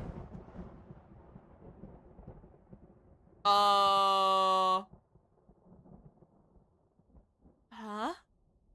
What was that just now? Like frames from a movie. Memories? I can't make heads or tails of any of it, so I just shake my head and push those images out of my mind. The pendant is more important right now. It seems so familiar. Where did I see it before? Oh shit! Right. Suki wore this pendant all the time. She'd keep it hidden under her school uniform. It was very dear to her. She came here up this hill to the cave. To Enocharis. Tried to lift the curse, made a wish. Maybe she left her pendant as an offering? In exchange for a wish. I didn't bring anything. This detail wasn't mentioned in the chat. I'm confused. And Suki didn't make it anyways. She died because of some girl. Do I have any chance to succeed myself? Or success myself? Alright, can't hurt to try. I take off my hat and hang it up just like Mitsuki's pendant. Sorry, Flower, I don't have anything else. Besides the Graces, but there's no way I'm leaving them. I love this hat as well. It was a gift from my mom. It's not much, but maybe this way the magical flower can find my mom and bring her home. I take a deep breath and count to 3 and exhale. My hand runs over the fluffy heads of the Graces, giving me courage from them. According to Shamrock, I have to pluck a flower and then make a wish out loud. One wish, loudly and clearly. I squeeze my fingers together at my chest, hesitating. All that's left is to understand exactly what I want. My wish has to be loud and clear. Please, please, dear Enocharis. I don't know if curses exist. I don't know if I'm indeed cursed, but I need help. What do I need most? A release from misfortunes? I don't want to be afraid of being alone anymore. I want Tomo to be protected from the curse. I want Dad to talk to me like he used to. I want Mom to return home. Too many wishes, and I can't decide which one is better. A gust of wind blows across the hill. An icy drop falls on my nose. I raise my head to the sky, answering the scowling clouds with a scowl of my own. And yet I smile. I can't give up, even if it seems bad. I can deal with misfortunes. The important thing is that Tomo doesn't get cursed. Aki! Well, what if I get the wording wrong and mess it up? I don't know for a fact that Tomo's cursed. She didn't ask me to help her. You can't just go meddling with other people's lives without their permission. But what if? What's the best way? How do I make everyone happy? The best it can be. I really want to do everything right, but making a mistake is very, very, very scary. My luck is always so terrible. Why would Enocharis grant a wish properly? What if the flower gets it wrong, twists it, turns it upside down? What if the best for everyone winds up turning into something even worse? Think again. I take a step back from the fence. I can't take such a risk. Aki! I can't think that good intentions alone will solve all problems. Can you hear me? The best thing to do right now is retreat. No good deed goes unpunished. Aki! Huh? Is there someone calling me? The voice is coming from somewhere in the distance. I shake my head and look around. Enocharis flowers whistle their petals in the wind. The stifling, cloying scent intensifies. Aki! Where? I rub my eyes and finally see her. Oh, it's Tomo!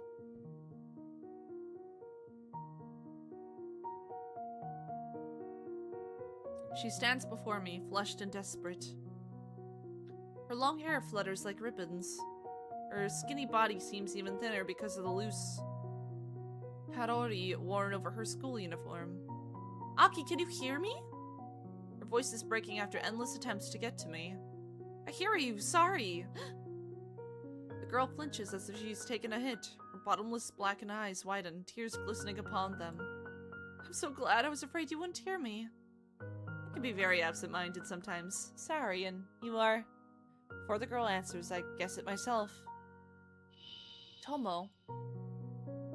Only she knows me enough to find me even in the woods outside the town. Only she could come to my aid when I'm in my wit's end. What are you doing here? Tomo takes a deep breath, tucks a strand of hair behind her ear, as if to help herself gather her thoughts and step closer. Have you made a wish? No, not yet. I wanted to, but I couldn't do it. I'm not sure. Tomo nods silently. She still can't catch her breath. How'd you know I'd come here to make a wish? How did you recognize me? I was so surprised. Is it really you? Of course it's me. Who else could it be? I'm so glad at last I know what you look like. So, what do you think? You don't look like a grandpa with a bonsai tree. I'm not supposed to look like that. Indeed. Aw, this is cute. How'd you find me? Did your chessboard tell you? A chessboard can't talk. Tomo becomes serious. They mentioned to Anacorus in the chat, so I thought you'd be here. I couldn't contact you and I'd gotten worried. The curse got to my phone. It broke. I see. Then we don't have much time. Am I gonna die? Don't think like that, but we have to do something about your bad luck. I know, but it isn't easy to make a wish. What if I don't formulate it correctly? If I make a mistake somewhere, taking a risk is scary. I know, you can't win the game if you don't know the rules. Right, like you use chess pieces in the game of Go. It just wouldn't work. A wonderful comparison. Tomo smiles radiantly and mischievously, like a ray of sunshine brightening up a languid landscape. The chat stickers don't convey even half of her charm. But like the Tomo from the internet, she's noticeably animated when it comes to her favorite games. Her elegant images gives away the childishness and enthusiasm of a person irrevocably immersed in their hobby. Too bad this isn't the place to be discussing chess. Playing it with Tomo must be pure joy. I wonder if she'd invite me to visit. I'd love to. But first, a little nap to gain strength for the game. Huh? No sleeping. Sorry, I'm exhausted. You can't imagine what I've been through recently. I can't go on like this. Seriously, I can't. I tried searching the internet, but the subject of curses is too broad. I don't know what to look for. Mitsuki knew what to do. She knew right away that I'm cursed, and she mentioned Anacorus. I don't know much about this stuff, but I know for a fact that only Anacorus can help me. Tomo nodded with a slight hesitation. Yet you still haven't made a wish. It's scary! What if it would solve everything? What if the opposite happens and I screw everything up again? Remember, no good deed goes unpunished, especially when you suffer from a curse of misfortunes. Too bad we can't ask Mitsuki. Yeah, it's a shame. We shouldn't be seeing each other. What if the curse is contagious? I started shaking again. If a face-to-face meeting is necessary to transmit a strange disease, Tomo is doomed. I knew it. No good deed goes unpunished for sure. If only I'd stayed home, Tomo wouldn't have gotten an infection. Forgive me, I don't want... I'll think of something. Just don't take packages from creepy couriers, okay? I'll be on my way. Wait! Tomo deftly grabs me by the hem of my jacket. Where are you going? Let's finish this game together. How? A riddle. When does one mean more than many? When they eat a lot? Not quite. Never mind. I've got an idea. Since Mizuki was the only one who knew about the curse, let's ask her directly. But how? She's dead. I can find the girl who's connected to her death, but it's utterly unclear where we should even begin looking. Like a needle in a haystack, but we know full well the name of the needle we're looking for. I don't get it. Tomo smiles smugly. It's not hard to imagine what she looks exactly like this when she's winning chess games. Like a contentedly stuffed cat. Looking for information on curses, I found one curious ritual in Shamrock. It's called Posthumous Wish. It allows you to enter into the memories of a deceased person. and ask them a single question. Is it somewhat dangerous, but it should definitely get the job done. Oh! Title of the game, Grace's Posthumous Wish. Interesting, interesting.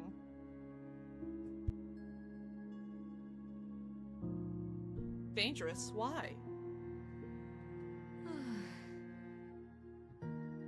The soul of a dead person is a dark, evil place. It lures you in and makes you lose your mind.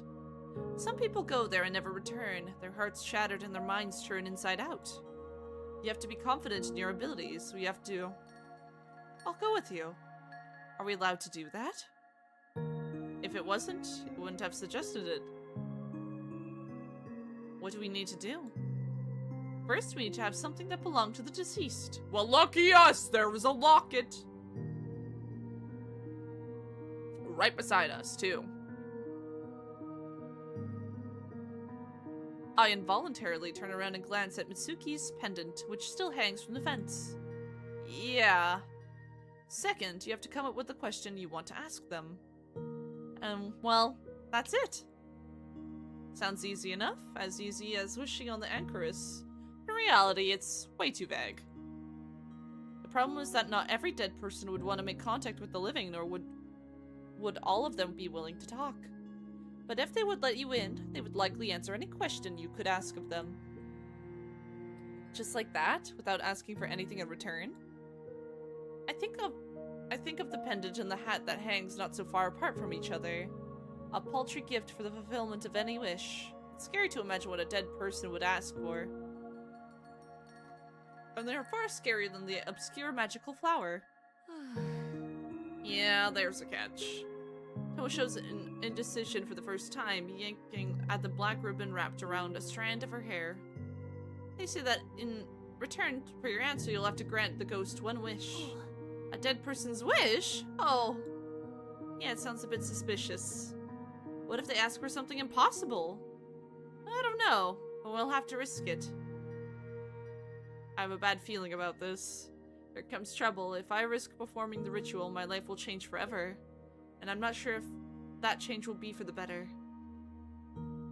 I know it beforehand. I really won't like meeting Mitsuki. There are going to be many, many dark things and scary about her answer.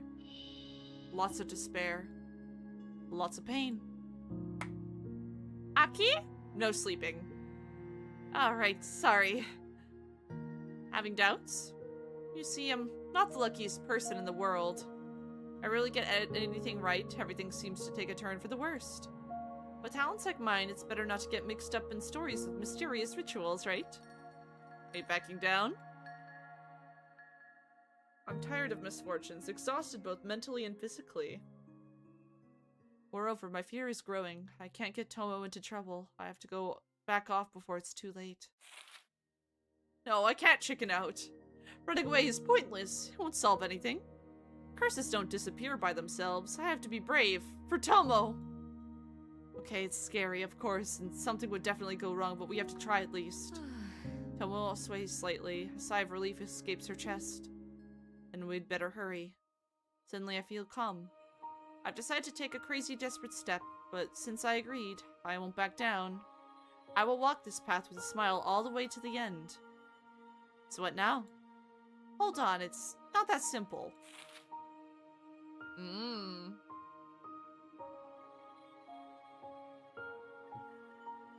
Tomo walks over to the mesh fence, slowly, carefully, almost reverently. She removes the pendant hanging there. We have to wait until nightfall. Do you mind if we do the ritual at your place? No problem, Dad wouldn't care. Will your parents let you? Of course, I'll text them. Then let's go? Tomo nods, smiling encouragingly. Yay! We get to do a scary ritual with our bestie! Woo! Beautiful. Together, shoulder to shoulder, we leave the mysterious clearing. Anakurus whispers after us. I've been dreaming of a trusted friend saving me from loneliness for so long that I almost jump for joy. It becomes very, very cozy, like under a heavy blanket that smells of laundry detergent and sunshine. I'm getting drowsy. I wish I could be walking with Tomo forever. That I could have peace of mind that the creepy ritual could be done sometime later, in 100 years, and not with me. But that the train would go in circles. That. Falling asleep? Am I that boring? Sorry, I didn't sleep well last night and my leg hurts. We need to go hold on a little longer. I'll try to keep you busy. I know what you're going to suggest. Oh, and what is it? Chess? Wrong guess. Go! Oh, we're playing Go! We get to my home. Yay! Slumber party! Where we do a creepy ritual! Woo!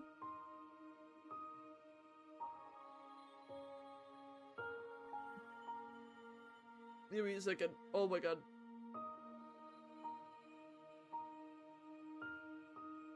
Okay, we're good.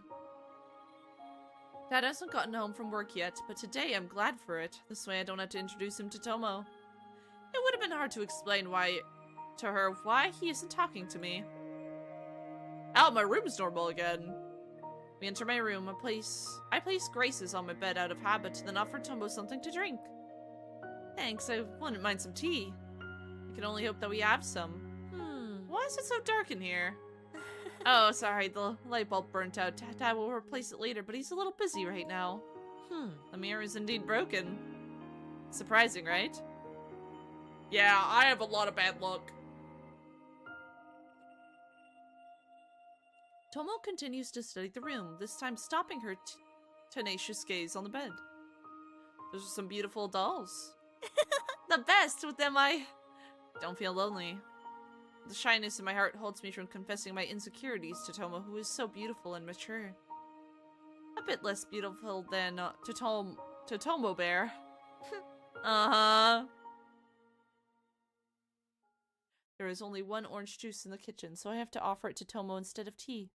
She thanked me politely. We settle on the floor, and only then do I risk asking a question. How does the ritual go? What exactly needs to be done? We wait until nightfall. When the clock shows 3:03, we put Mitsuki's pendant under the pillow and meditate on her.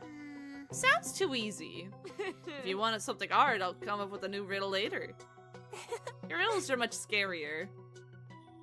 We chat about the ritual for a while, then we decide to distract ourselves by playing homemade chess. I draw the board on a piece of paper. We use erasers and other such stuff stashed in my desk drawers as pieces. Tomo rambles on about the ins and outs of chess pieces, strategies, and how she'd play chess with her grandfather. It's like she hasn't talked to anyone in a long time, just like me. It's sad when you don't have a close person to discuss your favorite hobby with. It is indeed! Huh? You're falling asleep? Sorry, I was thinking. I'm having so much fun. I wish we could play like this forever. A pity we couldn't get together before. Yeah, it was silly of us. And the occasion we've chosen is, unusual? Yeah, seance. We shouldn't have gone to Totomo instead. Agreed. We should definitely order Totomo Burger when we break the curse. Yeah, sure! By this time, it's been dark for a while. Playing chess by the lamplight isn't all that comfortable. We get into bed. For the first time, my friend is staying at my place for a sleepover. My heart is humming with joy. I think the last time I laid next to someone was when my mom tucked me in. Someone doesn't look like my mom, but she is emanating the same warmth. Ah, they're cute! Look at them! A little slumber party! Oh my god! Oh my god, that is cute art. Oh, we're in chapter 4. Damn, we really are flying by these chapters, I will say. They're so cute! Yay!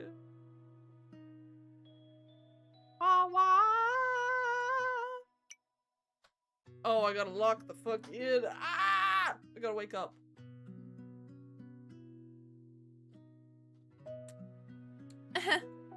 Can't sleep? Nope. The first time in a long while. I don't feel drowsy. Shall we talk about something? Like chess? Haven't you had enough of it? Then what? How about I think girls talk about boys during sleepovers. Well, I only want to talk about girls. At chess. I know, I've got nothing to say either. Boys are boys, nothing to discuss. Boys. A memory from long ago flashes in and out of my mind. I think I had a friend once, or did I? Thank you for being here with me right now. How else? Aww. They're so cute. I'll delve into thoughts and don't notice that the room has fallen into silence. The electronic clock shows 0028. Another 3 whole hours of waiting. What question should I ask? How can I lift the curse? Of course, that's the only question I should ask, but I'm surrounded by many other mysteries. Why did Mitsuki die? Who is the girl mentioned in the chat? Why was Mitsuki cursed? Why am I cursed? Did Mom disappear because of the curse? Will she return if the curse is lifted? Will Dad become the same as before? Is Tomo safe? So many questions, and Mizuki will only answer one. 3:03. Finally, the time has come. I put Mitsuki's pendant under my pillow, clutch Grace's to my chest, and clench Tomo's hand. Let's go. With a smile as always. As Tomo asked, I remember the last time Mitsuki and I met. Her empty eyes, her shriveled white face, her voice shaking with cold, her words entangled with madness and fear like with roots. Mitsuki, where are you now? Somewhere nearby? It seems like I should have fallen asleep, but my mind remains clear. My nerves are strained like trembling strings. I can do this, right? I'm not so hopeless that I can't even begin the ritual. Am I? Mitsuki, are you here? Oh god. I'm no longer lying in my bed. Whether I am, it's not my room, not my house, not even my own town.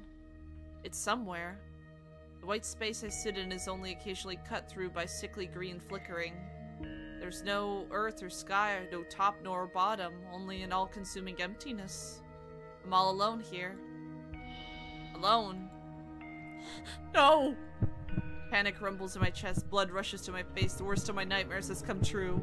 Except I can't wake up because it's not a dream, it's the ritual. The ritual where I'm completely, certainly, absolutely, unbearably, impossibly, intolerably, I'm here. It's scary. It's so scary. Aki?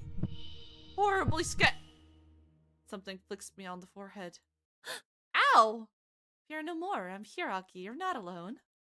Oh. Sorry, it's just no one was there and I... Don't disappear again. I won't. In the same instant, the white space is shrouded in a murky green haze. Whoa! It transforms into an ordinary room with a bed and a desk and a half-empty closet. Rather, not quite ordinary. Black vines stretch from the cracks in the walls and floor, scratching against the furniture and ceiling. The vines sprawl and swell like ravenous leeches and bristle with sharp prickles. One by one, buds start appearing on them, blossoming with 3 petals. They flash here and there like chaotic constellations. And a chorus. In just a couple of seconds, the white nothingness has turned into a surreal garden, a nest woven from stiff thorns. Nothing can be seen behind the glass of the only window, nothing except darkness and occasional flashes of lightning. Wow. We rise to our feet and look around. It's not my room. I think we're somewhere in Mitsuki's home, in the place that was important to her. It's so empty. Yes, very empty. Impersonalized. Impersonalized. The right word I would have thought of it.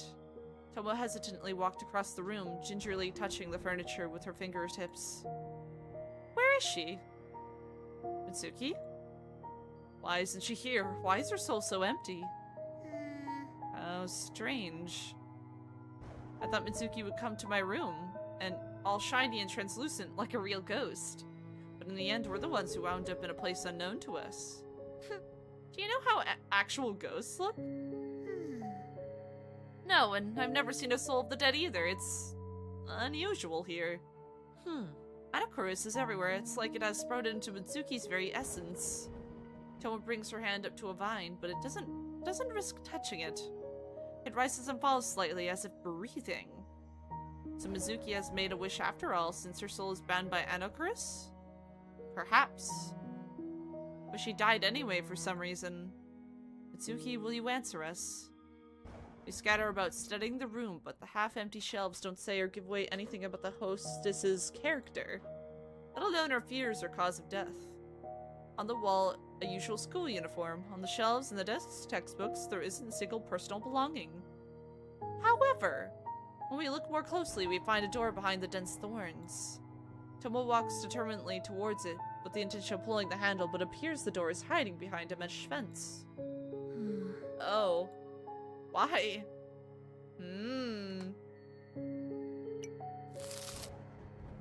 Mysterious.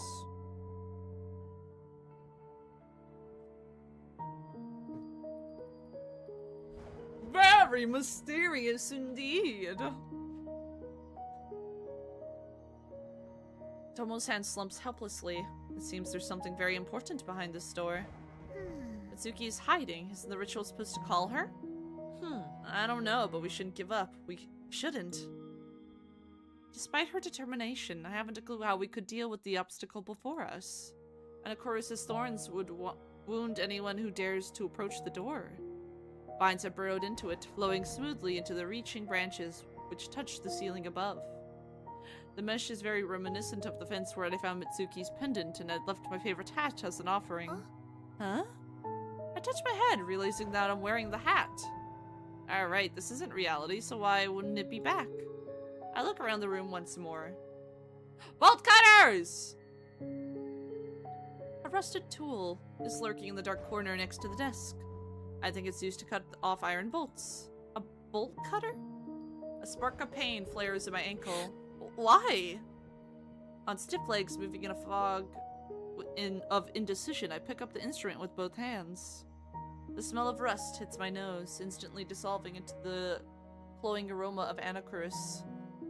Shall we cut the mesh? Let's try. There's nothing else to do in this empty room anyway. I take a deep breath, gathering my strength. But something goes wrong. Oh! What's happening? I'm getting stabbed! Suddenly, both my hands are pierced by long, sharp spikes that have grown straight out of the corroded handles. More and more spikes sprout into my clenched palms, spreading sticky drops of blood around. Don't! The pain is unbearable. I try to throw the bolt cutters away, but the thorns multiply under my skin. Ew! They slither up my arm and stretch out their gnarled fingers to sting my heart. What's wrong? The creepy vision vanishes. The bolt cutters fall from my hands, clattering to the floor. Tomo bent down to pick it up. No, don't! It's bad! We shouldn't touch it! Why? It's rusty. It won't cut anything. We have to keep looking. We have to! Bolt cutter is not to be lifted under any circumstances. Huh? Oh, look. Oh. 3 cardboard boxes have appeared on the table. They certainly weren't there before. Wait. Oh. Hi, Octo! Hello, Raiders! My name is Wishipow. I'm a monster VTuber. I play Reddit games, meaning horror games. Today, we are playing Grace's Posthumous Wish. We play different visual novels on Mondays, and for the Mondays now, we're doing this one, which is our character is cursed, and we're trying to break a curse, and one of our classmates passed away, and we're currently trying to learn how she died. Ooh, what were you doing? Special events? What kind of special event were you doing? Ooh, sounds good. Yeah, no, the artwork is beautiful with this one. I stumbled across this on Steam, and I saw the creator made a lot of different horror visual novels, and the art just looks so cool. But it's very interesting. It's about curses. Horror Game Awards just had a two-hour showcase. Ooh, very nice. I hope there was some interesting ones there. I wish they come across some interesting horror games. A lot of insane games shown. Ooh, I'm pumped then. I'm very pumped. Wah wah wah wah wah wah. Wah wah wah wah wah wah wah.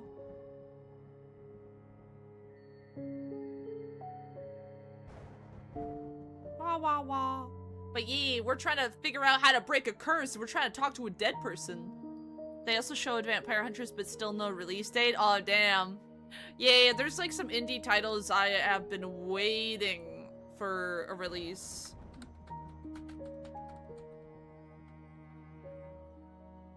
But it's nice that they're showing a little more about it. But eventually there'll be a release date. I would say, because there's no release date, probably next year or the year after. But it is an indie game. So those take a lot more time because they don't have a lot of big teams behind it.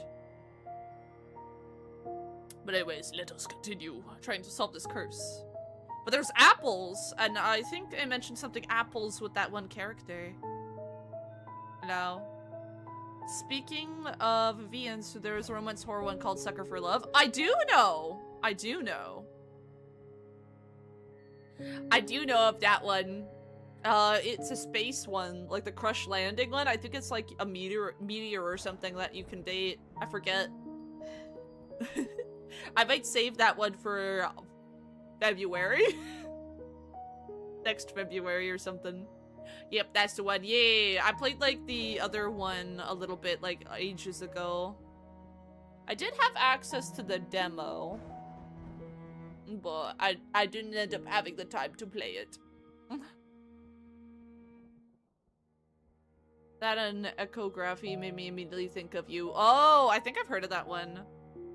Let me search it up quickly. Echography. Or echograph? I mean echograph? Oh, yeah. No, echograph. Yeah, have had this one on my wish list for like a long while. I was like, that sounds familiar. Yeah, no, this one looks very interesting. I've had it on my wish list for a while. Tony went crazy for when we did Halloween Showcase together. Yay! No, it looks very interesting. Anyways. 3 cardboard boxes have appeared on the table. They certainly weren't there before. Oh, I think they have to do with the 3 graces, the 3 dolls we got, because there's always a lot of numbers at 3, it seems, with this game. And that one's an apple. They look like the creepy package an equally creepy courier brought yesterday morning. The shabby cardboard shakes violent. The black puddle has managed to drip from under the boxes, trying to cover the desk. What's this? It's creepy.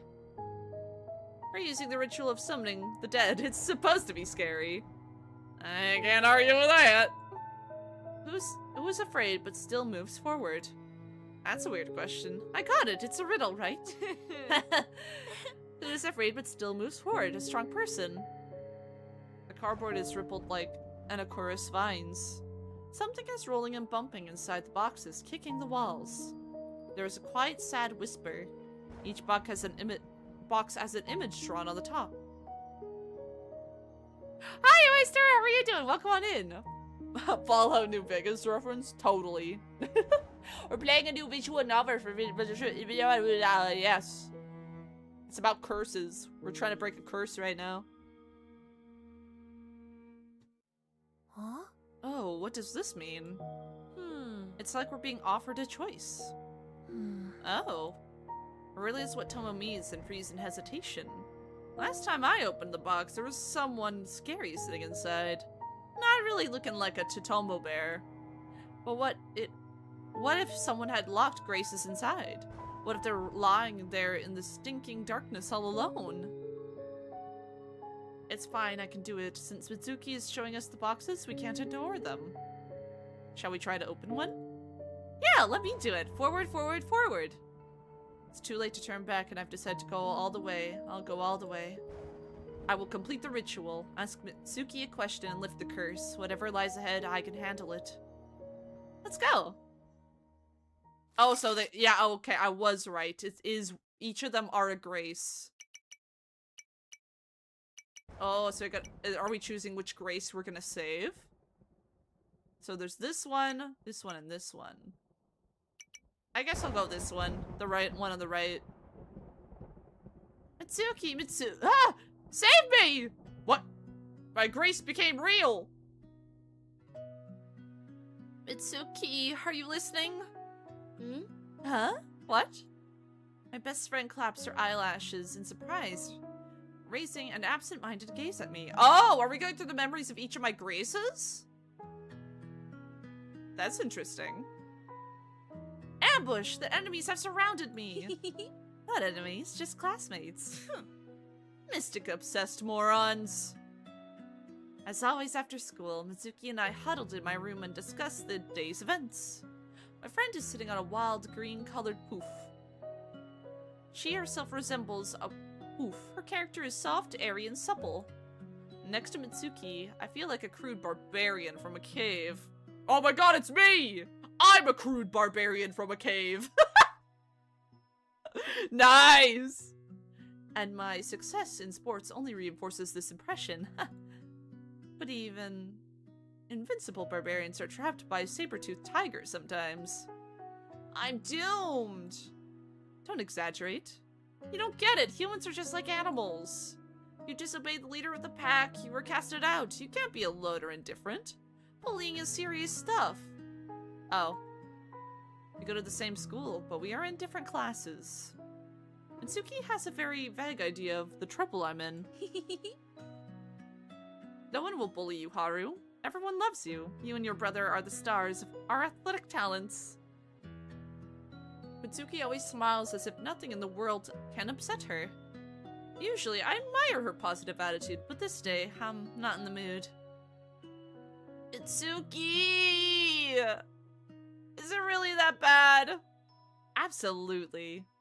Absolutely, otherwise I wouldn't have been suffering. I can't help somehow. Yes, I'm begging you! Without you, I'm doomed! Dead! I'll be gone from this reality! Mitsuki laughs softly again. I'm serious! Tell me properly, what happened? I straighten up and stare at Mitsuki in all seriousness. Even the atmosphere in the room seemed to change. I've told you about the ritual that's so popular in the school right now, yes?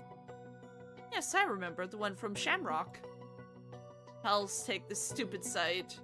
Who even came up with the idea of putting all that scary stuff in one place? It isn't discussed in my class so far.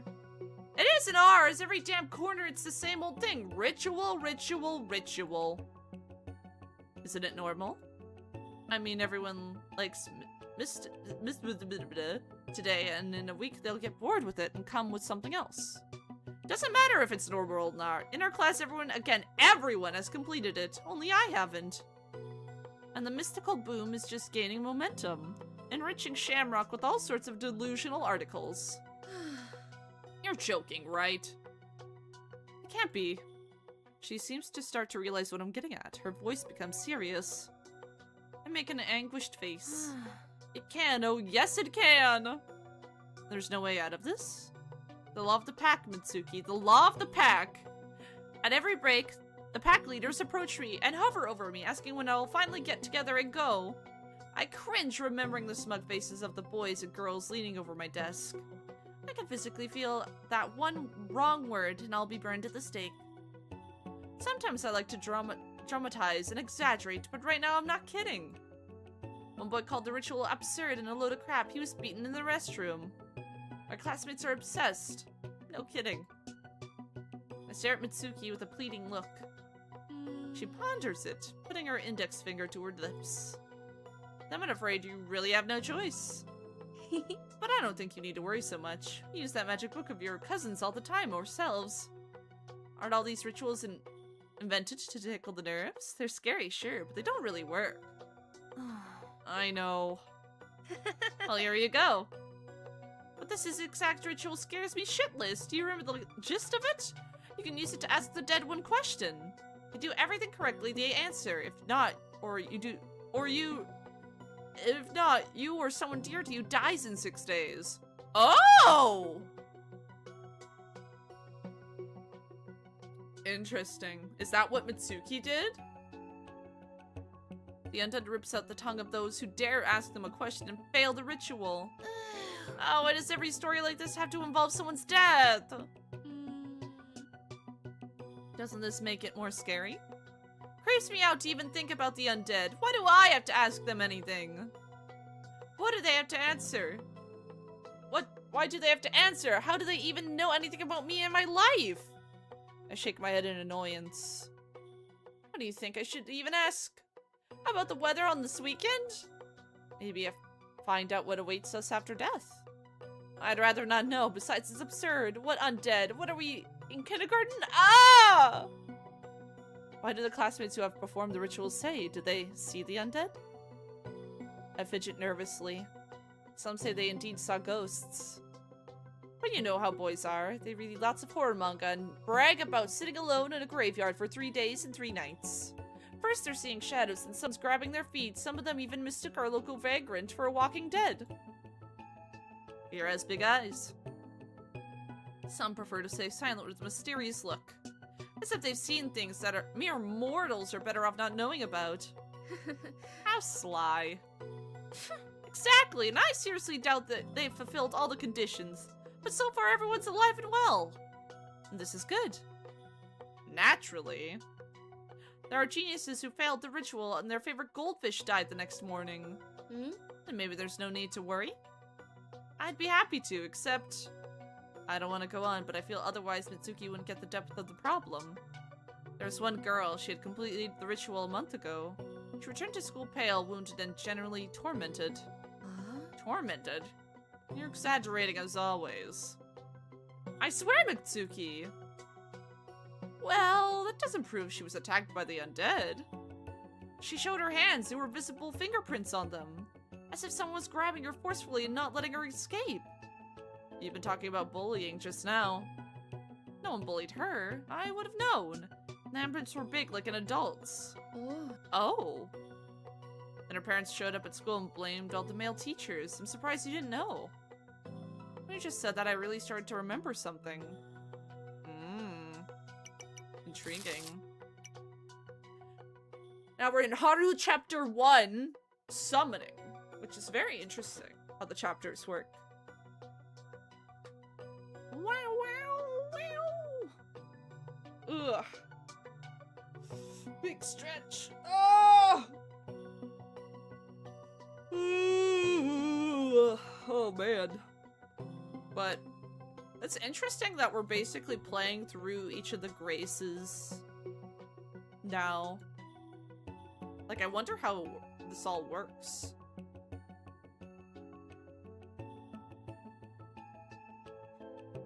I wonder how it all works. Sometimes Mitsuki can be very absent-minded, even though she is a much better student than me. As mediocre C. Anyway, they never found the culprits, and the girls said that... What? That the ritual worked. Worked, meaning... You know what, meaning?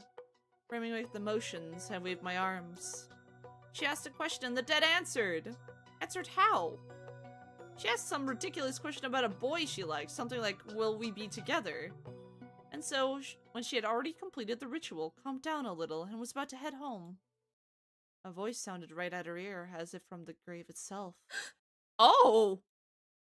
And the voice said, what? You will never see him again. Oh! And, are they alright? I made a heavy sigh.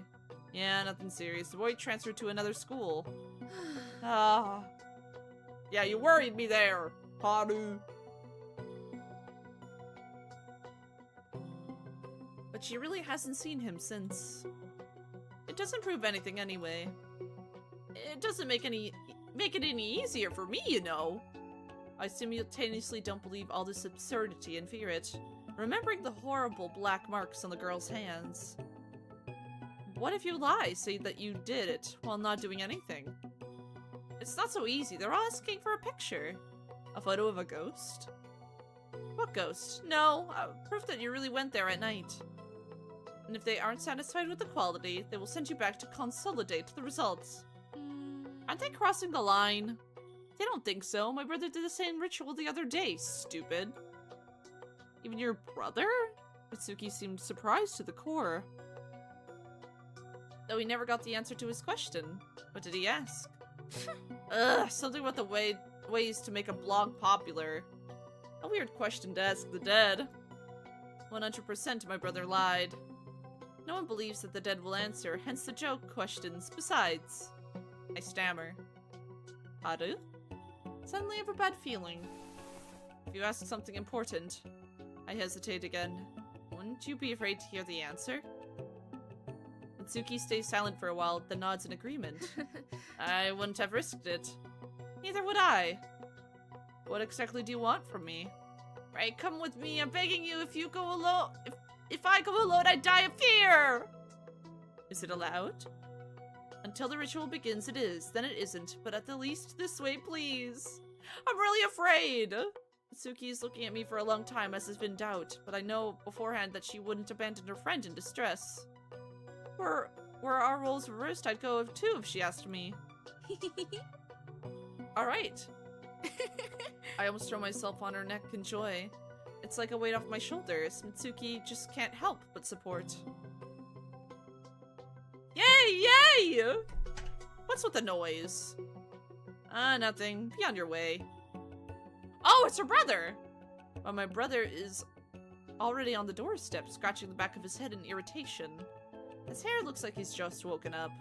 No way, I'm curious what you're yelling about all the neighborhood to hear. Don't tell me it's about the ritual.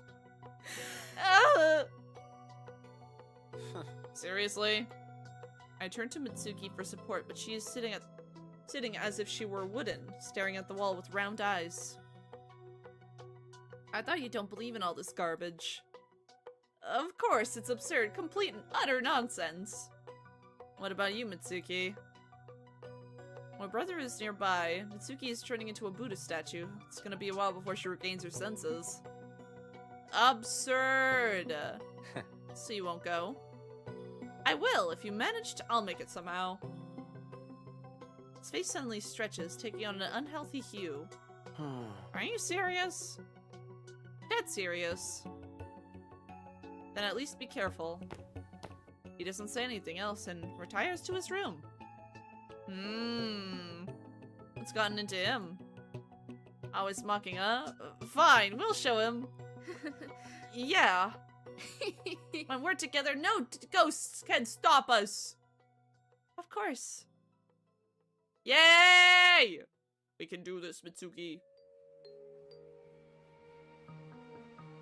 Ba ba ba ba ba ba ba ba ba. I decided to be done with the ritual as soon as possible before my classmates go completely wild. Besides, the folks on Shamrock write that it is clearly best performed when the young moon is clearly visible in the sky. The ritual itself is very tricky and consists of several important steps. At night, go to a place where life used to be in full swing, but now no one dwells. Hi, Wolfman! How are you doing? Welcome on in! Welcome on in. We're playing a new visual novel about curses. We're trying to get answers from a ghost and solve a curse that we are inflicted with. Burn a hair and recite the summoning spell. Ask the dead a question. Run as far as you can, counting from 100 to 0. No stumbling. Damn, I'm screwed then. I would stumble right away. If you encounter a living person before counting to 0, disaster happens. When you finish counting, recite the banishment spell. Do everything right and the dead will answer your question. Make a mistake and you or someone dear to you will die in 6 days. The undead would gladly rip out your tongues. What a load of crap. Idiots from the class even found the perfect location, an empty old school building. Honestly, they should stop reading so much manga. I hope I won't run into a guard. Gathering all my courage, I stomp outside the ominous school, waiting for Mitsuki. Is it the husbando that has the curse? No. No, he's not cursed. He not cursed. My inner voice is screaming that no normal person would ever agree to stick their head in there. Why am I doing this? I look up at the sky. A growing moon is clearly visible atop the rooftops. It's late spring and already warm. But I feel a chill running down my spine. I feel like someone is looking at me from the broken windows. I'd only be happy if it's just my stupid classmates who had decided to play a prank and hide in the school rooms beforehand. There seems to be a slight creak of floorboards coming from the bowels of the building. Maybe it's a guard? Or is the rustling vines nestled against cracked walls? Prickly thorns twitch slightly as if slowly creeping from place to place. For a moment, it even seems that there is a reason an open window is lurking in these thickets. It's starting to really creep me out. Where are you, Mitsuki? Have you chickened out? Nah, it's absurd. My best friend wouldn't let me down. How do you? Oh, Mitsuki! Mitsuki runs toward me, clutching her phone in her hand with the flashlight on. You're late! Sorry, my dad delayed me. Why, are you scared to be alone? Like before, an exam. Except this time, I'm the one asking questions. Well, since you're joking, everything's fine. I sure hope so. Alright, let's go. The sooner we begin, the sooner we'll be done with this. The open window looks like a bottomless hole. I really don't want to go in there. In the horror stories from Shamrock, participants of such walks never come home. It's absurd, but also scary nonetheless.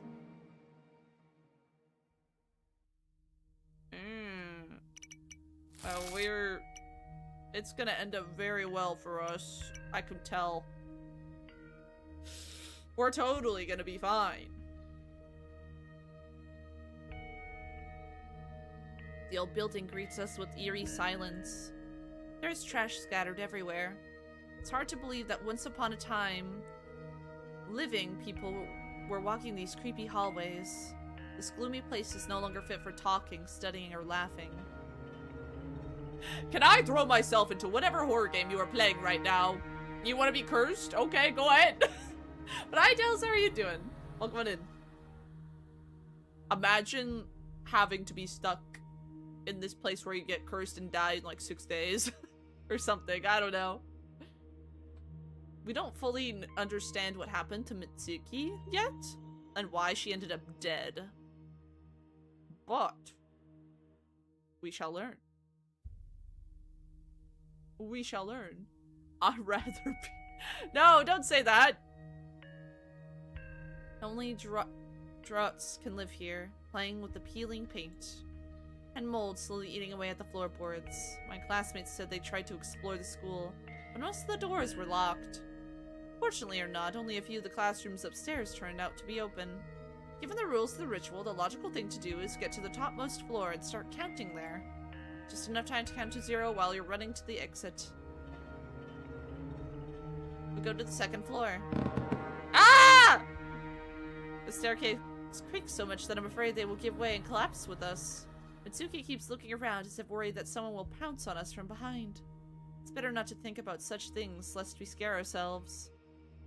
Finally, we get to the topmost floor. Somewhere around here, I'll have to start the crazy ritual. I look around, deciding where to go.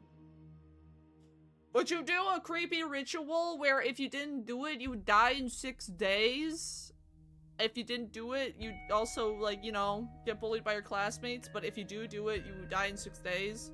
Potentially, if you do it wrong? Are you sure? Someone took their time to leave a mark. Are you sure? What a dumb question. I'm not sure of anything, so I pick a neighboring classroom. At least this way I can defy my stupid classmates. Mitsuki and I stand in the middle of a gloomy, dust-filled room. It's empty, and without the usual desks with chairs, it evokes associations with the cemetery. The night air no longer feels warm. I'm shivering slightly. The only thing I can see out the window is a sickle of the crescent moon. I hear nothing except Mai and Mitsuki's breathing, and the eerie silence is getting on my nerves. It's like I'm listening to every rustle on purpose, which makes me even more frightened. Mitsuki is looking around fearfully. We're really here. I can't believe it. It's like a whole other world. Yeah, the netherworld. I never thought it's so scary in a school at night. Oh god! We're gonna die! Oh! Alright, let's begin. Where is it? I pull out my smartphone and hold it out to Mitsuki. Huh? Take a photo of me for these idiots. Make it visible that I'm actually in a classroom. Yeah, sure. Mitsuki grabs the phone and takes a few steps back. In the darkness, she bumps her back against the teacher's desk and yelps weakly. Ah! Mitsuki, don't scare me like that! Okay, sorry, alright. Taking a photo of you now. I give a strange smile. Look at the picture! Yo, peace bitches, I'm here. A flash cuts through the gloom and hurts my eyes. I feel like a total idiot. Maybe screw it, huh, Mitsuki? Hmm? What do you mean? I have a photo. We can go back. No one will know if we just leave. Indeed. Who cares? Why not lie? Why do I have to prove anything to anyone? It's better to hurry back home before we're busted. Alright, Mitsuki? Bet she stays silent. Then she smiles, her usual carefree smile. I miss when anime hair was more wild like these girls' hair. I know, right? Like, more, like, intense shapes. I like their hairstyles. They're very cute. I'm still a bit curious. Curious? I wonder if you'll see someone. Are you serious? Oh, sorry.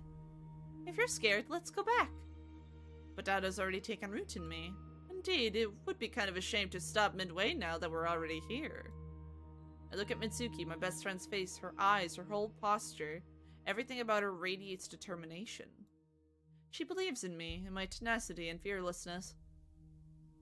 Fear gives way. Mitsuki is right. It's absurd. There's nothing to be afraid of. I'm mad now. Why you mad, Dels? What's up? Fine, let's continue. Next, I need to burn a hair. Oh, the weather outside is nice and I've been working inside all day. Dang, that sucks. Always sucks if you can't enjoy, like, the nice weather. Right now, it is, like, rainy and cold. So perfect inside temperature for me. I got soaked earlier. That's why I'm live right now. I reach into my pocket again and pull out my dad's lighter. What a load of crap. I pull my hair out and hold it up to the flickering flame. Oh, that smells. Ew! What's next? So now I need to recite the spell. Give me my phone back. Here. Oh, look!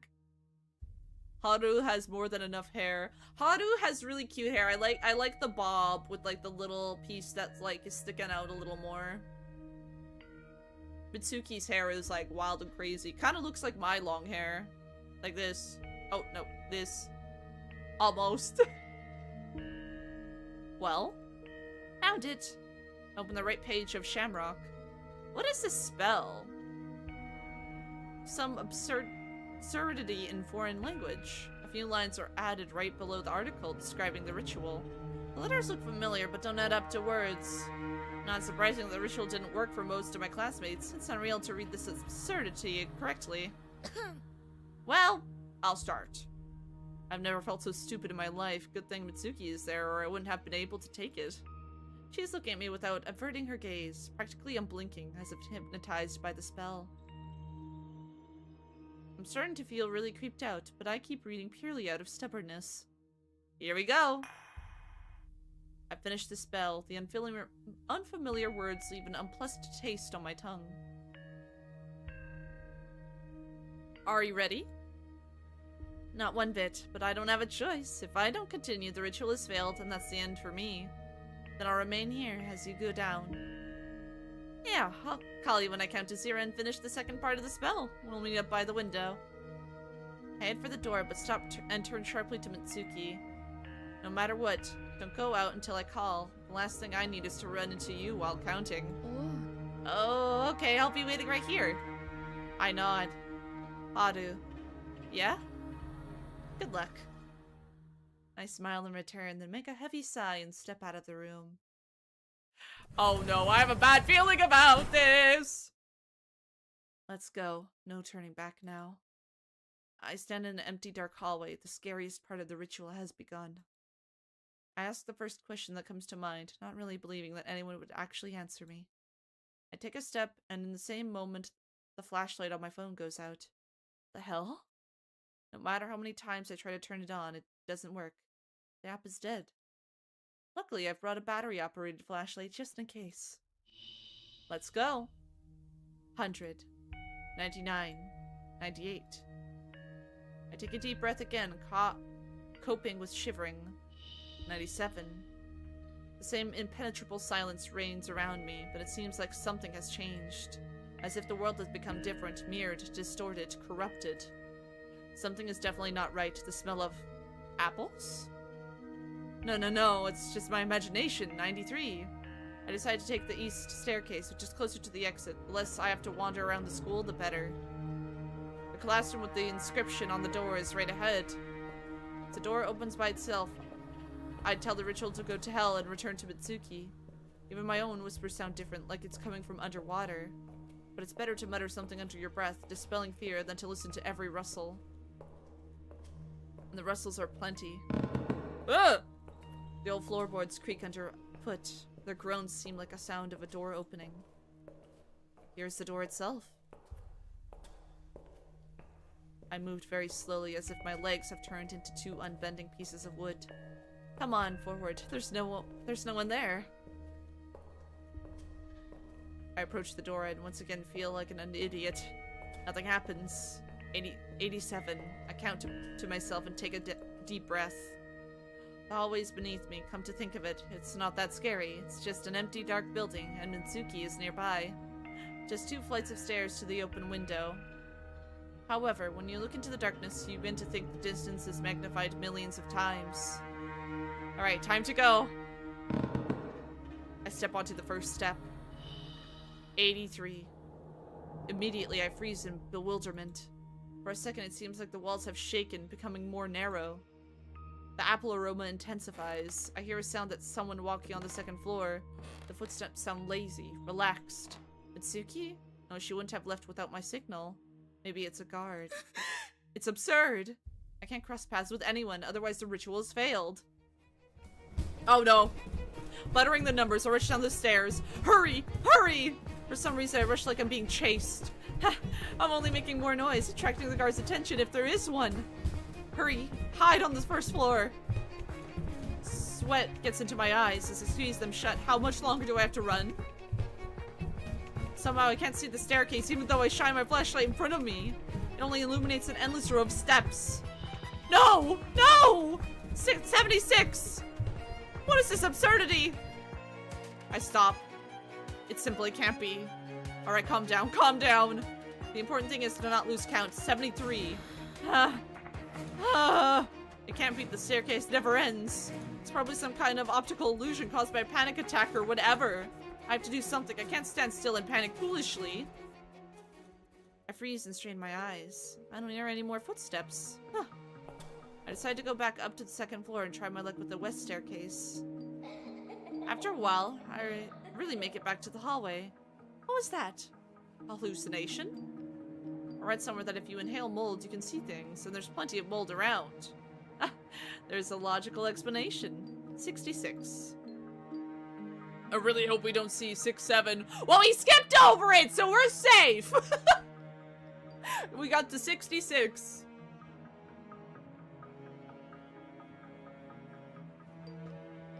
I don't trust Mitsuki's smile. It somehow feels malicious. Yeah, I don't know. I really don't know what's going on.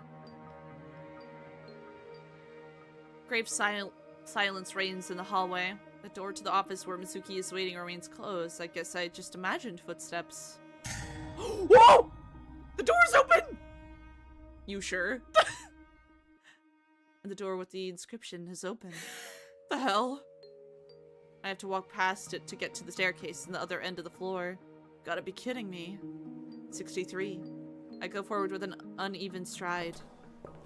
My hand with the flashlight is shaking, causing the white circle of light to do a wild dance on the floor.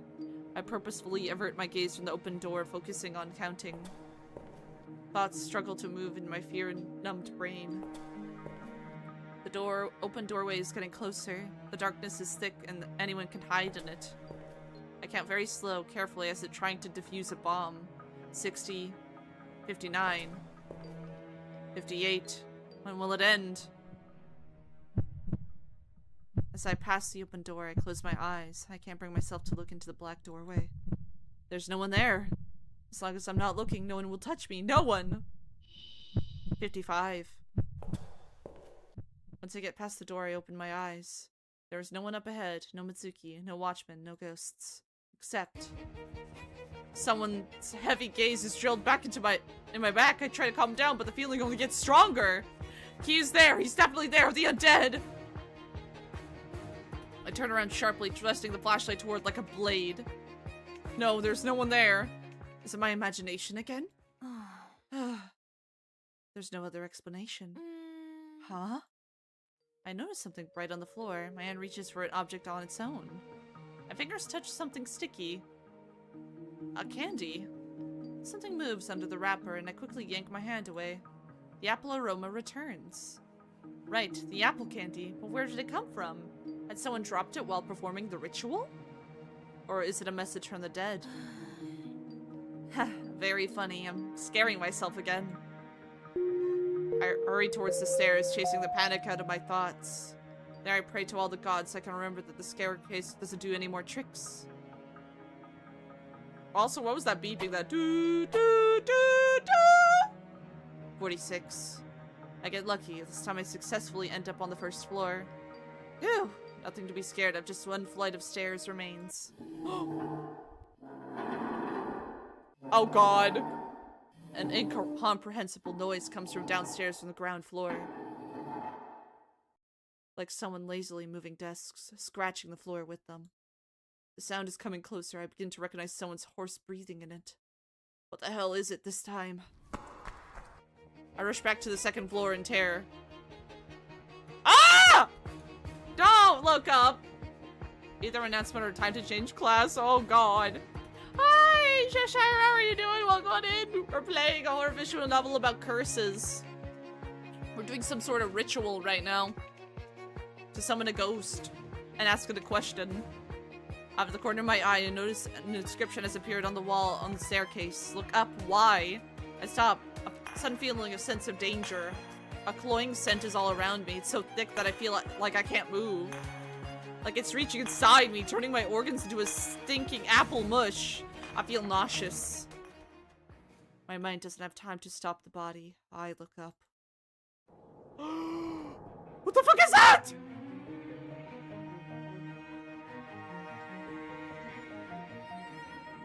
There is someone up there on the stairwell.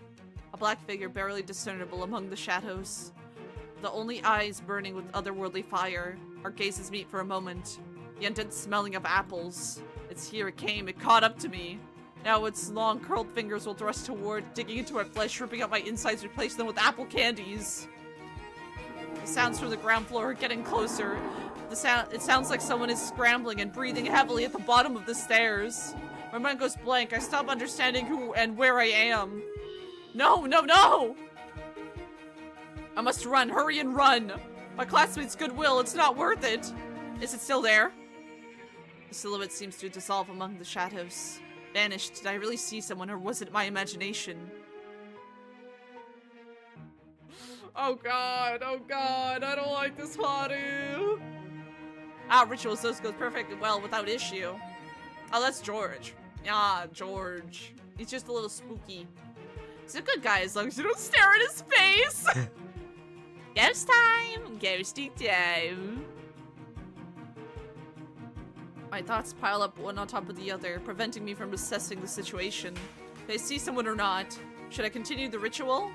It's so scary. I'm all alone in the middle of this shitstorm. Alone. Hush, calm down. It can't be all true.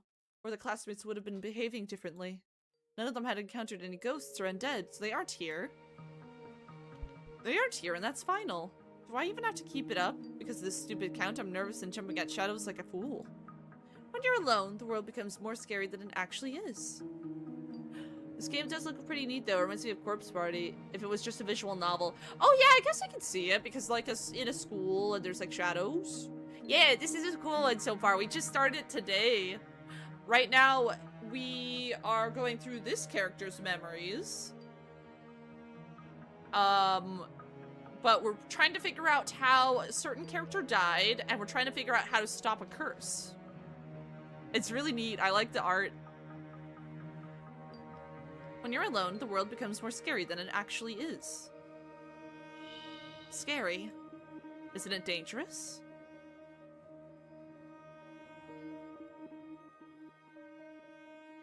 Well, we should probably continue the ritual. Because it said if we stop the ritual, it will be considered failed, and we either die in 6 days, or someone we really care about dies in 6 days. I think we should continue. Because if we stop now, it'll count it as failed, won't it? So we're continuing. I swallowed a lump in my throat with difficulty. I can't chicken out. What if I have really managed to summon the dead? Then under no circumstances should I interrupt the ritual. Exactly! That's what I'm saying. I was gonna say nothing good comes from stopping a ritual unless instructed to do so under certain circumstances. Yeah, this one, we kind of have to continue it because it said if you do not finish the ritual, it'd be counted as a failed ritual, and if you fail it, you will die in 6 days, or someone you care about will die in 6 days, so it's probably better if we do finish it. I think it's a lose-lose either way, but, like, it's probably better if we finish it. What if they really managed to summon the dead? Then under no circumstances should I interrupt the ritual. Otherwise, it doesn't matter if if I'll run away or not. Either I or someone dear to me will die. Someone dear to me. My head clears up a little. Right. I'm risking not only my own life, but also the lives of my parents, my brother, and Mitsuki. All of them become a victim of the undead. I imagine Mom and Dad with their tongues ripped out. Or Mitsuki, she is right there, just 1 floor higher. A wonderful target, no need to wander far. I must protect her. The moment I become filled with determination, I hear a shuffling sound from upstairs. The undead is back. With horror, I choke on my brave thoughts and sprint down the hallway on the 1st floor. What number did I stop at? My ears ring with terror and panic for a moment. I forget everything in the world. What number did I last call? Think! What number? Mom, Dad, Brother, Mitsuki! I won't let you die because of my stupidity! 41. I remembered! I remembered! A half-crazed laugh escapes my throat. However, the joy quickly fades away when an unpleasant shuffling sound is heard again ahead. Don't tell me! There's silence for a moment after which a desk and several chairs fly into the hallway from the staircase. I shriek. Not thinking about anything else, I rush to the 1st floor. First door I can find. It's locked. No! No! Oh god. I have better luck with the 2nd one. I rushed inside and stopped abruptly. The classroom is empty, but there's something wrong with it. Who's there? Someone is definitely here. It's like invisible students are sitting there and their chairs turned toward the window. They've seen something in the impenetrable blackened gaps, something important and interesting. I don't want to know. I turn away, wondering whether I should walk back into the hallway or hide among the invisible students. Oh god, the chairs are turned toward me now. Well, great. Is it 6 days or 7? Don't stop 6-7ing me. Stop. I'm gonna cry. I'm gonna piss myself and cry. Oh god. Run away. Definitely run away like no tomorrow. I storm into the neighboring classroom and slam the door behind me.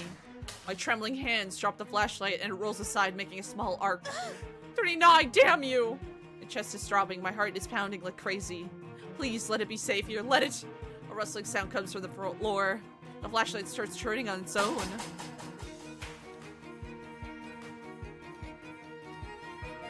Oh! They'll find you there. Run! A circle of light stops on the board, illuminating another inscription. I will be found here. Where to run? Damn counselor, you better write how to get out of this hell. 35. Through the dark door, I can hear someone walking down the hall. I'm so damn popular with the undead. Wonderful. Hi, Black Knight. Ah! We're getting chased by a ghost. I'm sorry, I couldn't resist. Bruh. Just wonderful. Ha! The luckiest schoolgirl in the world, bar none. Pull yourself together. You haven't counted to 0 and gotten out of the school. There's a knock on the door. I cast a quick glance at the windows.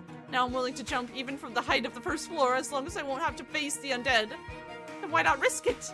It's better to break a leg than be mauled by a ghost. Then... Suddenly letters and white paint begin to appear on the glass. You shouldn't. I know that I shouldn't. Who are you anyway? Why are you giving me advice? Get another ghost? Just how many of you are there?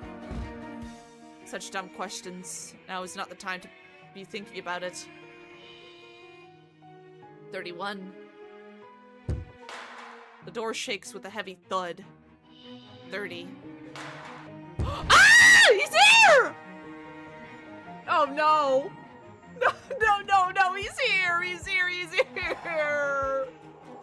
This reminds me of Tiny Bunny. The door shudders once more and swings open with force. The undead is standing in the black opening, still staring fixedly in my direction. It isn't moving, just breathing loudly and intermittently, making hideous noises. As if a thick mass is bursting with stinking bubbles. I look at the lying flashlight in horror. I can't reach it. What should I do?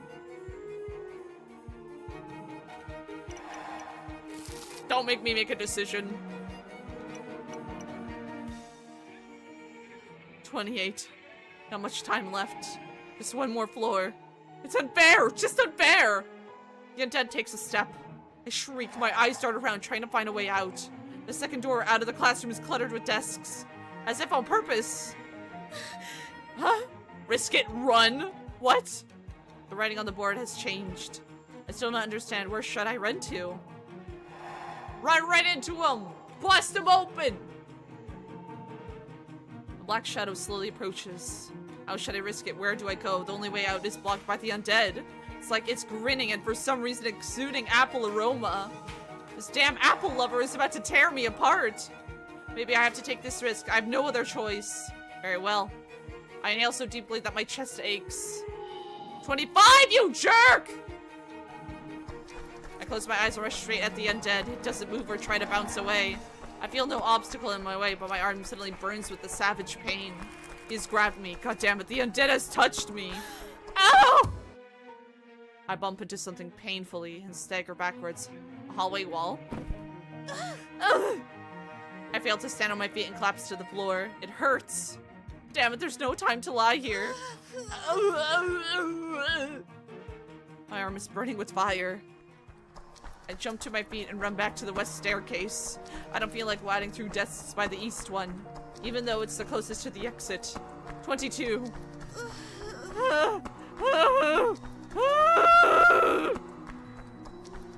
My eyes have gotten used to the darkness by now, but it wouldn't have minded a flashlight. There is no one on the staircase. I run down it, but stumble into a penultimate step. Oh, come on!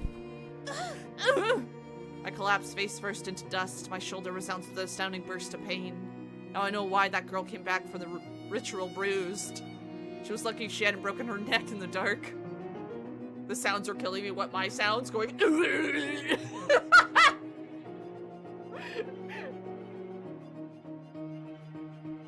Oh. My parents will go crazy when they see me, and my stupid brother will make fun of me. If I make it back alive, that is. And if I don't, at least I'll be haunting my brother as a ghost. Nice. Alright, that's enough. I need to focus. What did I stop at? 18. I get to my feet with difficulty. I just have to pass the hallway and climb out the window. Just half an hour ago would have said it's a piece of cake, but not now. 17. 16. I catch my breath and step into the hallway. The hell? Numerous desks and chairs are clearly visible in the darkness, right in my damn way. Oh no! Hurry, if you insist. Grunting, I start making my way through the chaotic furniture. Every now and then I bump into a sharp corner and yelp in pain. It's unreal to keep counting. 15. I stumble up and fall into a desk and run my cheek across the dark surface. Damn it! The desk is smeared with something viscous and sticky. I jump to my feet and jerk to the side, but stumble yet again and fall right into the chair. There's a nasty squelching noise. 14. I run my palm over my face, shaking up the sticky substance. What is it? Blood? Of course, it couldn't be otherwise. I stand up, not bothering to shake it off, and move on. 12. There is a noise behind my back. Oh god, he's coming for me! The undead walks forward without regard for the furniture, filling the hallway with unbearable rumbling and scraping. The freak moves forward like an ice maker through the ice that doesn't stop. Son of a... Faster. I know! I'm moving as fast as I can! I rush forward. The undead is pretty far, but it's walking straight ahead, raking the desks. I, on the other hand, have to run around every damn chair that appears on my way. Invisible but persistent hands cling to my clothes and hair. They pop out of the walls and floors and the ceiling. The bodies hang from the chandeliers, sway slightly even if I manage to dodge them. The icy touches sting with fire. 10, 9, the undead is catching up to me. No, stop, stay away, don't come closer! I can see the chair's open window. I've got to get out. Get out! What number did I stop at? 7? The window. This is it! I burst out of the maze of chairs as the undead breathing down my back. I rush to the window as if in a fog, even forgetting to keep counting. I throw one leg over the windowsill. The night wind slices across my skin and... fingers dig into my skin! I squeal and scramble to the side, dragging the undead, holding me outside. It releases me instantly, as if the air outside the school can harm it. Ha! Take this! I laugh lying on my back under the window. The feeling of freedom hits me in the head. I got out! Got out! Brush the tears from my eyes. They are mixed with blood. Mine or someone else's, I can't tell. I feel so good that I've forgotten about something important. We didn't count! Oh, and also Mitsuki. But we didn't count! What? The window glass shatters into many shards. I barely have time to cover my face with my hands. What? The ritual isn't completed. Stupid, stupid me. 6. I just had to forget the most important thing. 5. For some reason I thought if I made it outside it would be over. 4. Stupid. 3. I stand up and look around the window. The undead is staring right into my eyes as if calling out to me. 2. For some reason its face seems sad. Go back to where you came from, asshole! 1. 0. I reach into my pocket and pull out my phone. All I have to do is read the last part of the spell. Now it doesn't seem like a silly set of incomprehensible words. Now it's filled with great meaning. It brings salvation. Here we go. I look at the window again. The undead is gone. The pains are intact. I look down at my hands in surprise and all the wounds are still there, bleeding and sore. What the hell? The school's neighborhood is drowning in peaceful silence. For a moment, it seems like all that's happened was just a dream, a crazy hallucination. But pain is the best proof of the opposite. My body aches as if every bone is being squeezed into vice. I turn on my phone and bring the glowing screen to my arm. There are dark marks clearly visible on the skin, the prints of someone's strong fingers. There is no doubt about it. This ain't no damn hallucination. Oh shit! Howdy, Wishipow gang. Hi, Flay. How are you doing? Welcome on in. Today we're playing a new visual novel. We just finished a creepy ritual. We got chased by a ghosty. It's a game about curses, and we're trying to stop a curse. My legs give out. Suddenly I start shaking, leaning against the wall. A wave of nausea sweeps into my throat. World blurs in front of my eyes. I feel really bad. I throw up.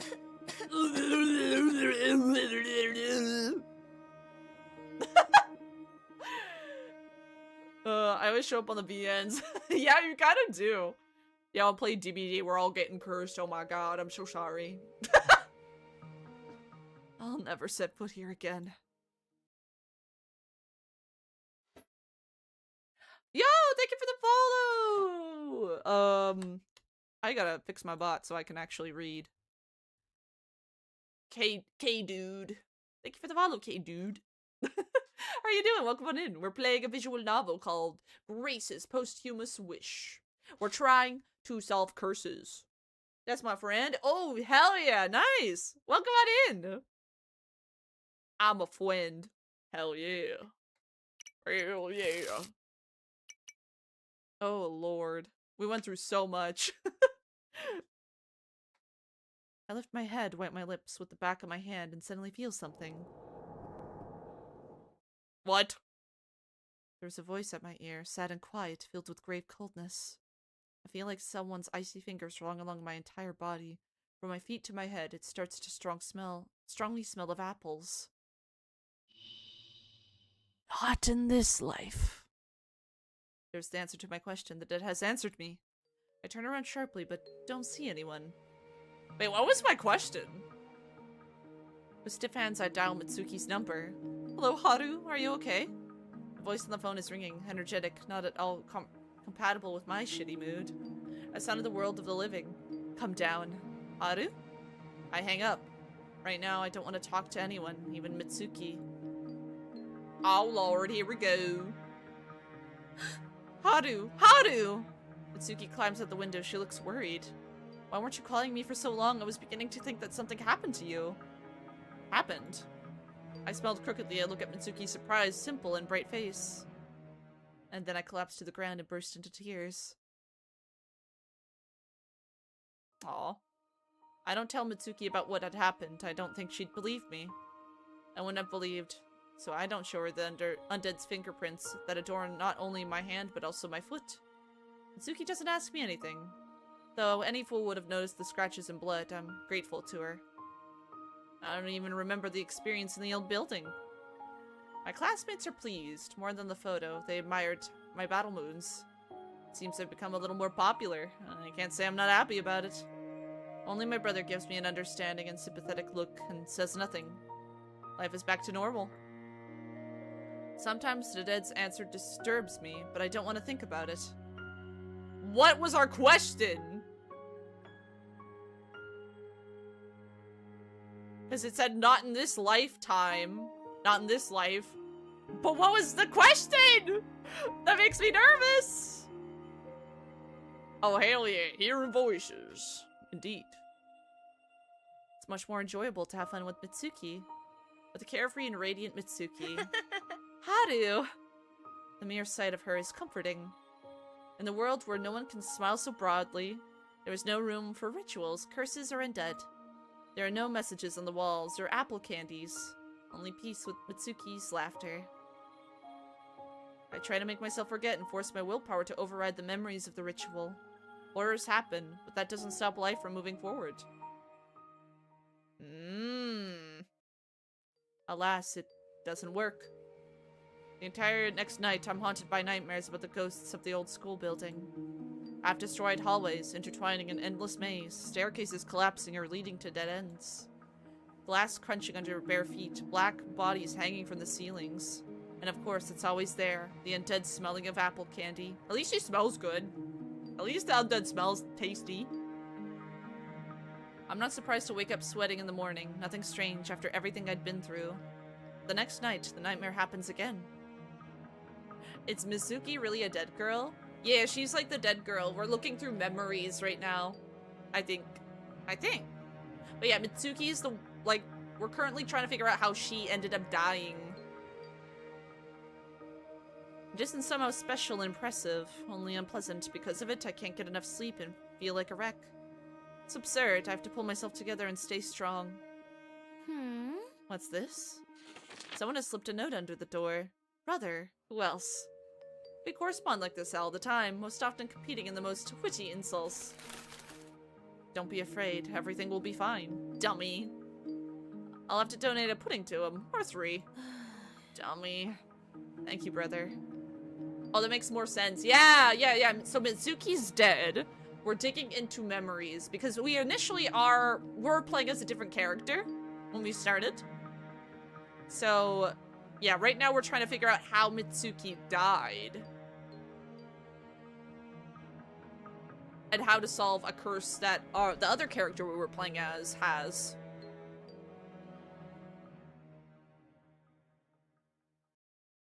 Trouble comes about a month later when the sickle of the growing moon hangs in the sky again. Haru! Haru! Haru? Huh? Help me. What's wrong? Mitsuki looks scared. Do you remember the ritual? The ritual? Everything inside me goes cold. The bruises that haven't gotten away yet flared up with an unbearable itch. I do. It's gotten to my class as well. My classmates got infected. Apparently my face reflects such horror that Mitsuki gasps. I try to pull myself together. Are they making you do it too? Yes. Oh shit, she has to do it too now. Well, she doesn't have to. Don't give in to peer pressure! I have no choice, Haru. The law of the pack. Can you come with me? There is pleading in her gaze. I don't want to. I'm afraid to even approach the old school building. Nausea comes to my throat the moment I look in its direction. You don't have to if you don't want to. I'll understand. Mitsuki smiles bravely, though her fingers tremble slightly. Last time she agreed to help without asking for anything in return, like a true friend. How can I abandon her? Fine, I'll go with you. But you mustn't perform the ritual. Just pretend. Under no circumstances should you do it. Haru. Don't even think about it. You have no idea what it is. I'm begging you, don't! Anything but the ritual. Haru. I know you're curious. You wonder if it's actually possible to see the undead, but Mitsuki, if you value our friendship... Haru, hold on. What? I can't just take a picture and go home. Silence hangs. Why? They're asking for a video because of your success. You confirmed that the ritual works, that this girl wasn't lying. So they've been trying to film the ritual ever since, but it hasn't worked out. And now it's my turn. I just can't go back home. I'm speechless. My success? Success is bruising and abrasions, horrible marks on your wrist and leg. It's absurdity, not success. Absurdity! But arguing with my classmates is stupid. I clench my fists with anger. Stupid assholes! Haru? They don't get it, and you don't, and I... The only person who can understand me is the girl who survived the encounter with the undead, no one else. Although no, there's also my dumb brother. He has a sort of special sense. He kind of felt an otherworldly presence in the old building. But he'd hardly met the undead person. At least I didn't notice any wounds on him. It's just absurd. Absurd! Fine, but promise you'll be very careful. Very careful! Mitsuki clasped her hands in joy and breathed with relief. May everything be fine, I pleaded mentally. Oh god. The atmosphere of the old building is depressing. Why hasn't anyone boarded up this window yet? Where are the guards? The police? Someone mature and responsible? Kids go missing in our town lately, by the way. My outrage is caused by fear. I'm secretly hoping someone would bust in and send us home.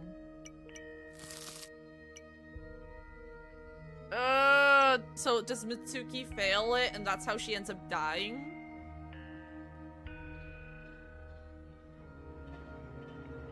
That would make sense. Alas, the old school building seems to draw the students to it and not allow outsiders to interfere. Before heading up to the second floor, I peek into the office where I was hiding from the undead. A flashlight is lying on the floor. Its battery is dead. I inspect the wall with the slate board. No inscriptions. That makes you believe in hallucinations. What's wrong? No, nothing. It's just, you know, trust the messages. It's the only way I managed to formulate the advice. Okay. This time we entered the labeled room. Though I have a bad feeling about this, the classroom is perfectly normal on the inside. A box of matches is lying on one of the desks. Someone had forgotten it from the last ritual. Mitsuki yanks her shoulder in apprehension and pulls out her phone. Here, Haru. Start filming. I illuminate Mitsuki's figure with a flashlight and turn on the recording. Ahem! She looks uncertainly at the phone, then picks up a matchbox. I hope I won't lose count. I almost jump on the spot. You do not under any circumstances lose it, you hear? Okay. It seems Mitsuki's more afraid of me than of the ritual. She sets a hair on fire and puts out the match. A foul odor hangs in the air. Mitsuki rummages through her pocket and pulls out a sheet of paper with a spell written down. Oh, time to begin.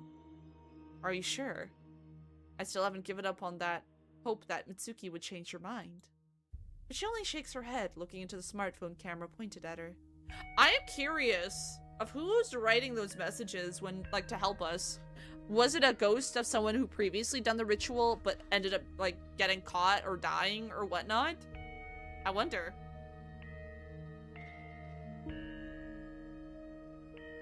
Because that could be the case. Mitsuki starts reciting the spell. She probably feels like a fool, but I absorb every word she says. I can physically feel the evil inside them.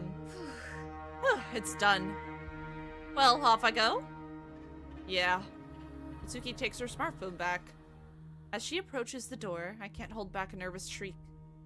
Trust the messages. For a moment, Mitsuki looks at me like I'm crazy, then she nods. Okay, Haru. She leaves. I'm left standing in the middle of the dark classroom. My heart is pounding like I'm about to relive the horrors of the ritual myself. I wonder what question Mitsuki is going to ask and what the answer she will get. We still don't even know the question I asked! Ugh. I sigh and sit down on the dust-covered chair. Silence presses in from all sides. Mitsuki's distant footsteps and the way she mumbles numbers under her breath are muffled behind a wall. Soon all sounds die down. Silence is as frightening as the noise. Mitsuki told me she didn't hear anything when she was waiting in the classroom back then. Neither my screams nor other sounds, though anyone should have heard the sounds of falling desks. Because of her stories, sometimes I feel like I really was the victim of hallucination. Ha! It's absurd. What had happened was real, it just wasn't Mitsuki's reality. Then I won't hear anything either. What if Mitsuki is screaming for help right now? What if the undead has grabbed her? I don't want to think about it. She is smarter than me, so she's definitely gonna make it. Besides, there's still a chance that Mitsuki would never meet anyone. The other guys were stubbornly ignored by the undead. But my bad feeling says otherwise. Oh no. I'm waiting. Time drags on like chewing gum. Judging by the clock on my smartphone, 5 minutes have passed. Feels like 2 hours. Sometimes I feel like someone's watching me. Someone's smelling of apple candy. Creepy. No! Apple candy's here! How much time has passed? 6 minutes? Just 6? That's absurd. I suffer like this for a quarter of an hour. Oh! A ringtone cuts through the silence. I drop the phone in surprise. Oh, come on! I start fumbling with my hands on the dirty floor. Yeah? For a second, no one answers. Haru, are you there? I've done it. Her voice sounds surprisingly cheerful. I catch my breath in relief. Good, I'm coming down. Lighting the way up with my phone, I go down to the ground floor and climb out the window. I don't see anything strange on the way. Are you okay? The question comes up before I can examine my friend. She's standing there as if she's been in a ramen shop, not performing the ritual of summoning the dead. Not a speck of dust on her clothes, not a scratch on her arms and legs. It seems like the other classmates Mitsuki hadn't met any undead. I'm fine, don't worry so much, Haru. Stop! The continuing mention of apples is making me hungry. I know, right? I want apples now. I think I have some. I guess my face is twisted with fear. Good, yeah, it's good, Mitsuki. I was so scared. The ritual is over, so there's no point in worrying anymore. I absentmindedly waved my smartphone in the air. Well, how was it, Mitsuki? Did you see anything? No. I may have heard strange rustles, but they were more like my imagination playing out. She hesitates. It's even embarrassing to tell considering what you've been through back there. Mitsuki really does feel out of place. She should be happy. No worries. I left patting her shoulder. The important thing is that everything ended well, right? Yes, Haru. Wait, did she count to 0 though? Did she count to 0? That was scary, wasn't it? Huh! We shall see the video. You've been shaking with terror, weren't you? I try to act as energetic as possible, like normal Haru. But Mitsuki knows me better than I do, and doesn't fall for the trick. Haru? What? It's gonna be like it was before, right? I don't understand what she's getting at. What do you mean? I'm not gonna participate in any more dubious rituals. I don't care if they torture me until graduation. I show Mitsuki my tongue. She finally smiles sincerely. Good. Not that anyone is gonna torture you, of course. Good that we'll forget all of this like a bad dream. Yeah, like a bad dream. Very bad dream, I want to add, but stay silent. We did not see if she counted to 0. She didn't say. Did she finish the ritual properly? Did she count properly? I'm worried. Apple pie sounds good. Oh my god, it does. The entire next night, I'm having nightmares again. I can't sleep for a long time, and when I do fall asleep, I see staircase of an old building and the undead standing on the top steps. He's staring at me, mouth open in a soundless scream. But instead of words, he spews streams of black blood. It disgustingly reeks of apples. I feel like I'm being force-fed one thing after another and stuffed like a turkey, until I become one big apple with a slimy slurry instead of juice myself. When I wake up, I know that I'm about to throw up, so I rush into the bathroom. It's repeated several times during the night, a long, disgusting night. I feel bad, very, very bad. Oh, we're cursed! She's cursed, I think! Is this payback for playing with dark forces? The consequences of undead's touch? I don't know, but it's like a stinky stain is spreading through my soul. A rotting smell of apples. It's the demons! Ah! Soon it will end. I've rarely been sick, even when I did get a fever. It went away in a day. I'd like to believe this ailment will soon leave me as well.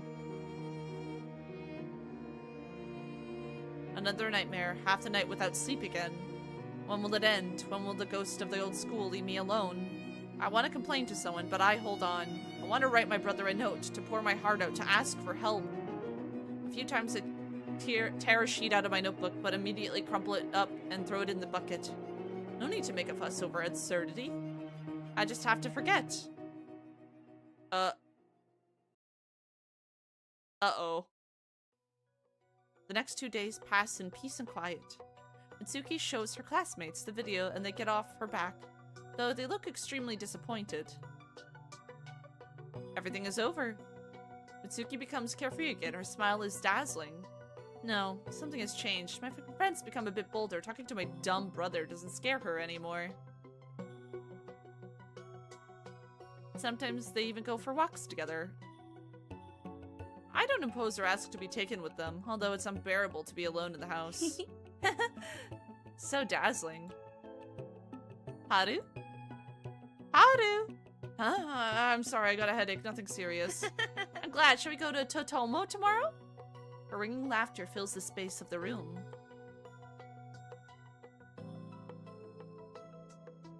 Mitsuki and I chat about silly stuff as if nothing had happened. I feel so bad. Oh my god. Poor Haru. Oh, chapter 3 finale. So we're almost done Haru's part. And then we got 2 other girls' parts to look through. I don't know if you can procrastinate catching demons. Hell yeah, I can. I'll procrastinate anything. I'll procrastinate everything and anything. I'll do what I want. She looks like she's had a hangover. She's having a demon hangover. Oh. But yeah, it looks like we're almost done Haru's part. But on the 3rd day, since returning from the old school, Mitsuki had become quiet and scared for some reason. She sits on the green poof and remains silent, staring at a point on the wall, known only to her. Mitsuki? Mitsuki? Hey, what's wrong? Mitsuki sharply raises her head. Huh? Huh? Haru? Did you say so? She didn't complete it properly! She did not complete it properly! I don't think. I did, and more than once. What's with you today? Was my brother messing with you again? Mitsuki tries to feign a smile on her face, but her lips pucker, trembling and freeze like that. Something weird is going on, Haru. Weird? I don't understand. I constantly feel like someone is watching me. How? I don't know. I feel like someone's gaze is on my back and also these calls. What calls? Someone calls me and there's silence on the phone. Ask who it is and all I get in response is wheezing. Disgusting. I'm scared, Haru. What should I do? Pay no attention. Someone's probably messing with you.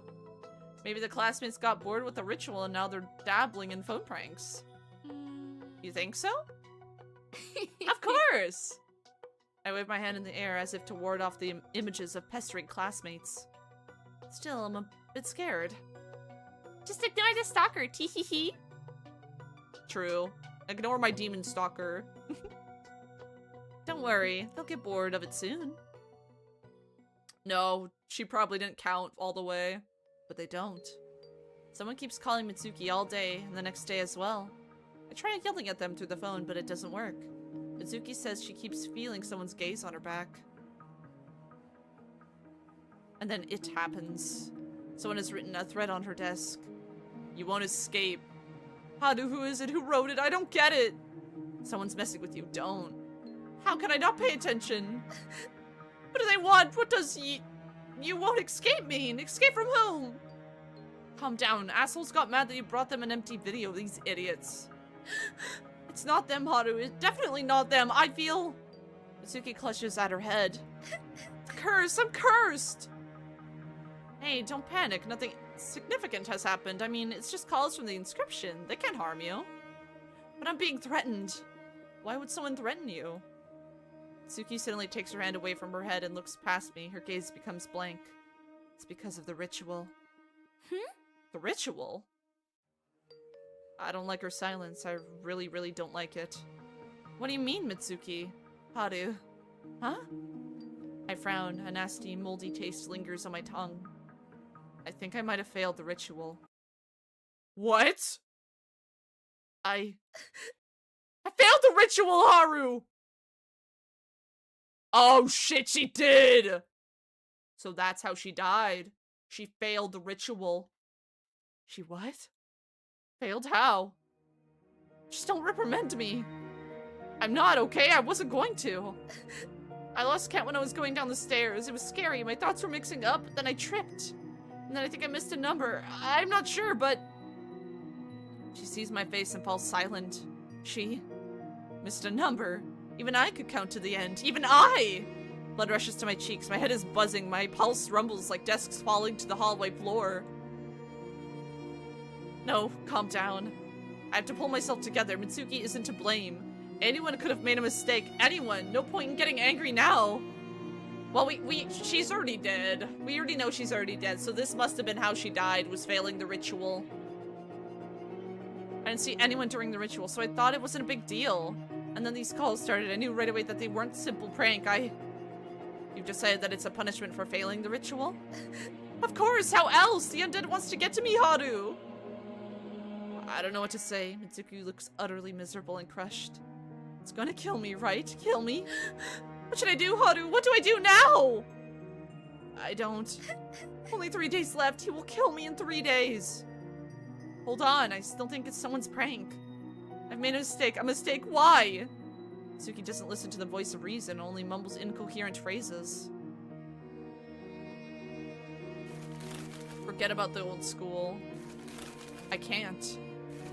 One day you will. Don't suffer. Thanks, Cap. I'll make it. Oh, is that messages to the bro? It's all your fault. Mitsuki's impressionability has become her curse. The calls continue. On the morning of the 5th day, she discovers a new inscription on the wall of her house. My friend's gaze had become completely blank. She doesn't react to anything. The curse. I am cursed. A mistake. She seems like a lifeless doll to me. Mitsuki is so scared that she's preferred to withdraw into herself and not see anything around her. I tried to rouse her, but in vain. I'm losing Mitsuki. There is a way. Huh? I asked around in my class. You know I'm a star now, so here it is. So a guy from the Lovers of Paranormal Stuff said it's impossible to try to complete the ritual again. Again? Yeah, meaning start from the beginning but do it right. He said that in that case the failed ritual would be undone. Is it possible?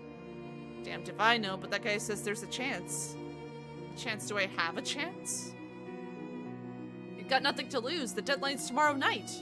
Either we try tonight or... Mitsuki grimaces painfully. Will they make it? Duh, of course you will, and I'm gonna help you. Help me how? You'll see. I hope everything will work out, or rather, I believe it's gonna work. Wait, why don't you just write, like, all the numbers preemptively on the piece of paper, and, like, on a piece of paper, and then as you count them, you mark them off, so that way you never lose count. Like, wouldn't that be a good idea? Because then you'll be like, what number did I end up on? And then look at your paper. And you're like, oh, okay, I ended up on number, like, 57. Like, you know? Wouldn't that work?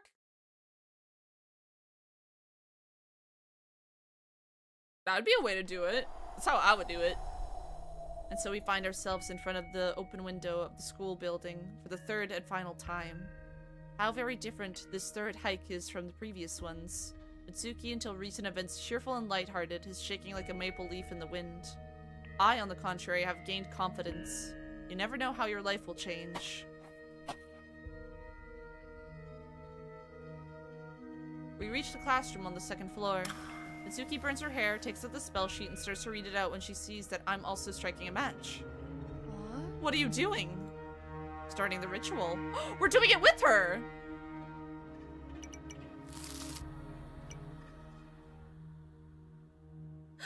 What do you mean? The guy at the club said that you can go together if you recite the spell at the same time. You and I both will be participants of the ritual. Wait, that's a good idea. Aren't I a genius? That's how you keep count! You either, you have a piece of paper, and then you, mark off with, the numbers as you count them. Unless you lose the piece of paper. Otherwise, I guess you could write it on your arm or something. Isn't that? But, I mean, guys go together as well. I think my idea is a little better. This is the first time I've heard of it. Why didn't anyone tell this before? To crack up fear, it doesn't feel the same when you're with someone else. After all, the ritual is for entertainment, not for the actual summoning of the dead. Perhaps it was originally used by priestesses to contact the departed. Go figure. Surprising. Yeah, I was amazed myself. Alright, give me the spell sheet. Read the words off the crumpled piece of paper in chorus. It begins. We walk out of the classroom. Mitsuki looks around fearfully, trying to make out a silhouette of the undead in the darkness. The light in front of her flashlight dances across the walls and ceiling as if trying to escape from a cage. Do you hear anything? No, nothing. I think there's someone over there. No one is there. Come on. Start counting. You can take it slow, but don't lose it. I'm like a guide to the other worlds. It's crazy. 100. We go down the west staircase. Mitsuki refuses to go to the east staircase because she hears sounds coming from that direction. We make it to the first floor without accident. Mitsuki is breathing heavily, her chest heaving. I can see sweat dripping down her forehead. 91. Are you okay? Ah! She jerks to the side, not expecting that someone would break the grave silence of the old building. Yes, I'm fine, Haru. Let's go. Okay, don't worry so much. 83. But the moment we look toward the stairs, a rumbling sound comes from the second floor. Do you hear that? Do you hear? Yeah. The sound intensifies and suddenly stops. Mitsuki, take a breath, and 2 chairs fall at our feet from the top floor. Oh my god, that scream! Mitsuki shrieks, shoves me aside, and rushes down the hallway. Mitsuki, wait! I illuminate the hallway with a flashlight. The light reflects off something spilled on the floor. Mitsuki steps into a puddle, raising a fountain of spray, tries to move forward and slips. With another shriek of terror, she falls backwards into the incomprehensible liquid. 77. Mitsuki, calm down. Don't lose count. I rush to her aid. Oh, man. She's lying on her back with her arms spread out to the sides. I hold out my hand, but Mitsuki shoves it away in horror. Mitsuki? Sorry, Haru, I'm fine. But... Haru, quiet, there's someone up ahead. I strain my ears. All of this is very reminiscent of the time when I was trying to get to the first floor's east staircase in similar fashion. Yeah, same old trick. Desks and chairs crash into the hallway from the stairwell. The rumble mixes with Mitsuki's shriek. She skids across the puddle toward the first open door. I help my friend up and we burst into the classroom together. I quickly close the door. 60. Oh no! Mitsuki points her finger at the writing scrawled on the board. No, no, no, no, no! She collapses straight to the floor and clutches her head with her hands and cries. I can't take it any longer, Haru, I can't! I want someone. Mitsuki bends to sway from side to side. There's a knock on the door. You thought she was gone in that pic? Yeah, that kind of looked like she died for a second. Well, we know she ends up dead anyway, but like... Goddamn. Same. I know, right? There's a knock on the door. Ah! Mitsuki shrieks, but then abruptly stops. She puts her hands down and realizes that something has broken inside her. Heart, mind, everything. Mitsuki? There's another knock on the door. Listen. She doesn't hear me. Like a puppet on strings, Mitsuki jerks to her feet and staggers toward the door. What are you doing? Hey! Mitsuki's face, same as her movements, is like a doll's. There's no emotion left in it. She's trembling. Red liquid is dripping down from her clothes onto the floor. There was another knock on the door, more insistent. Mitsuki? I reach out my hand to her, but my friend suddenly shrieks again and throws the door open violently, rushing out of the classroom. I run after her. Wait, hold on already! Mitsuki, come on! Mitsuki doesn't hear me. She doesn't hear anything anymore. I stop. 55. Mitsuki, what about the ritual? Have you just abandoned me? Do you not care at all what happens to your best friend? Mitsuki climbs over the windowsill and runs away without even looking back. I put my hands to my sides in annoyance. What a fool. I sigh then grin crookedly. You are a complete fool, Mitsuki. What is wrong with us? Fool? What a fool! Han, how am I supposed to take this? The traitor has just left me here, alone with the undead, completely forgetting both the count and the ritual. She has abandoned me. Abandoned! She knew risking not only her own life, but also mine? When the real undead stared at me, all I could think of was that Mitsuki might get hurt. And she ran away. No, I'm a fool as well for worrying about her back then. I'm brimming with disappointment. I've always considered Mitsuki a good person, my best friend, and she turned out to be a spineless coward. Stupid Mitsuki! At first, I didn't want to scare her. Back then, 6 days ago, when she finished the ritual and said that she hadn't seen anyone, I decided to forget all about it. What did it matter if she saw the undead or not? But then I was tortured by nightmares over and over again. And Mitsuki, all happy and blooming, lived her life in peace. She was having fun while I suffered. She didn't even ask how I was feeling, didn't even bother to find out why I felt so bad. Are real friends supposed to do this? Is this fair? After what I've been through, after not losing count and running away from the undead just so Mitsuki wouldn't get hurt? Unfair. And so I thought, why not teach her a lesson? I asked my brother to keep calling Mitsuki and not saying anything. What?!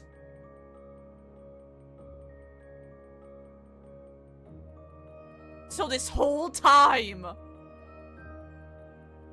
it was the brother doing the calls. She didn't miscount. She was going to live.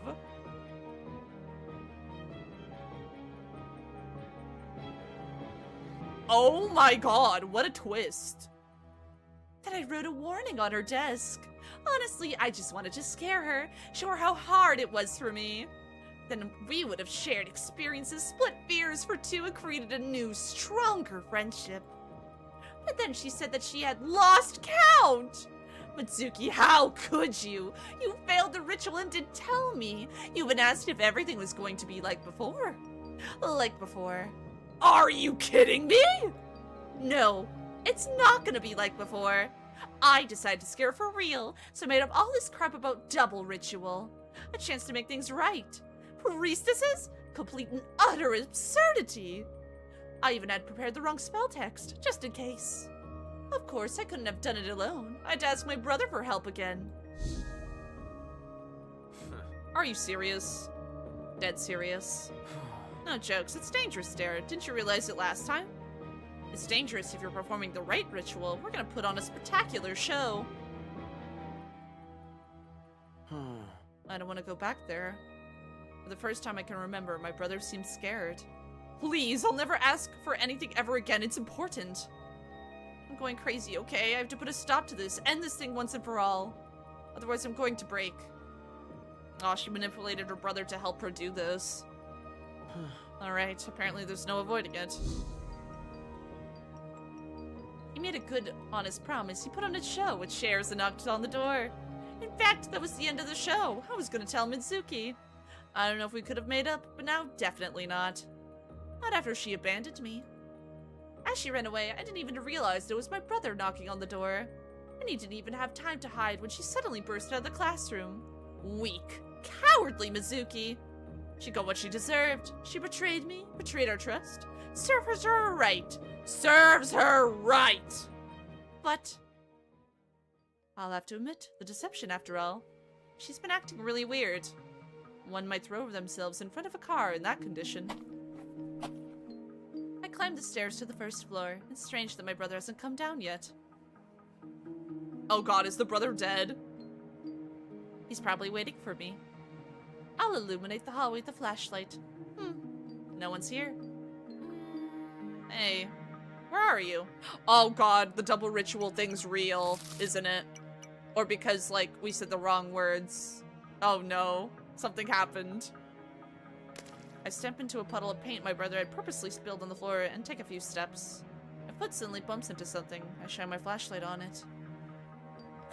Wait, what? Hey, stop lying there! It's time to go home!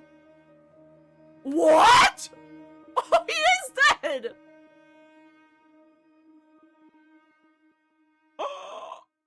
My brother is lying in a puddle and not moving. Weird. I squat down and pat him on the shoulder. What's with you? Hey! He doesn't answer. His eyes are open, staring blankly at the ceiling. Is he dead? Do everything right and the dead will answer your question. Make a mistake and you or someone dear to you will die in 6 days. Mitsuki failed a ritual, but it wasn't her who died. It was someone dear to her. Brother? Mitsuki actually liked my brother? Really? Even though I teased her, I never believed it. Who in their right mind would like this dummy? Is it possible? I collapse into the pool of blood, unable to hold back tears, and clutch his still warm hand with my fingers. Do I cry from grief, from hatred, probably from everything at once? Mitsuki, I will never forgive you. Never, you hear me? I was gonna tell you the truth, but you know, not anymore. You must suffer forever. Throw yourself in front of a car? And yourself? Wonderful! It's the least you deserve. I stand up abruptly. I look at my brother's body, but my mind is clear and straight. The undead was right in everything. Not in this life.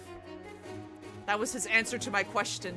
My question was, will Mitsuki and I always be friends? Oh shit.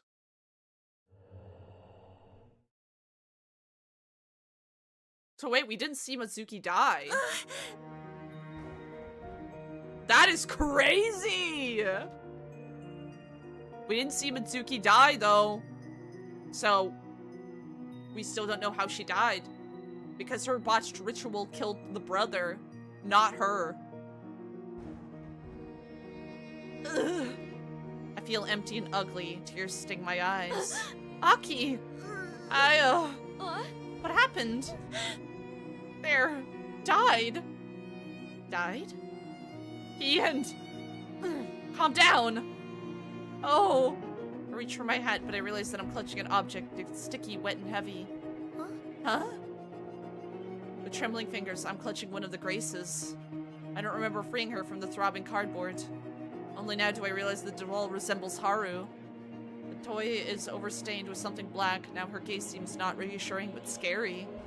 Suddenly I realize I'm not comfortable touching her, not because of the slime in the fabric, but because of how I feel about Haru. Suddenly the doll gets out of my hands and hovers in the air. There is madness dancing in the little blue beads. Madness and pain. She seemed pure and bright before, bringing joy and happiness. Now she is overwhelmed with anger, pain, and despair. As if confirming my thoughts, the doll twitches slightly, making a small circle. More and more black liquid drips from her blue dress until the streams become veritable waterfall.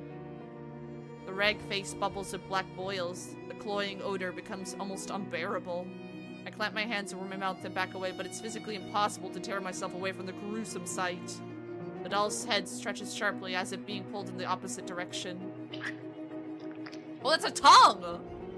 The fabric at the side of the mouth crackles and stretches. A moment, a polyester black from the blood is crawling through the hole like fat worms. and a surreal human tongue inside the swarming mass. Stop! The tongue twitches. The same unknown force stretches it from the captivity of the polyester. Black blood splatters in all directions. A few drops get into my mouth. It tastes like disgustingly cloying. What the hell is this?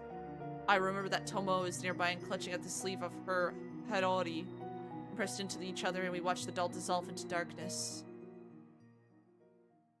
Bruh. What was that? No idea, but it's good that this creepy memory has vanished. The box where Haru doll had been laying is now empty.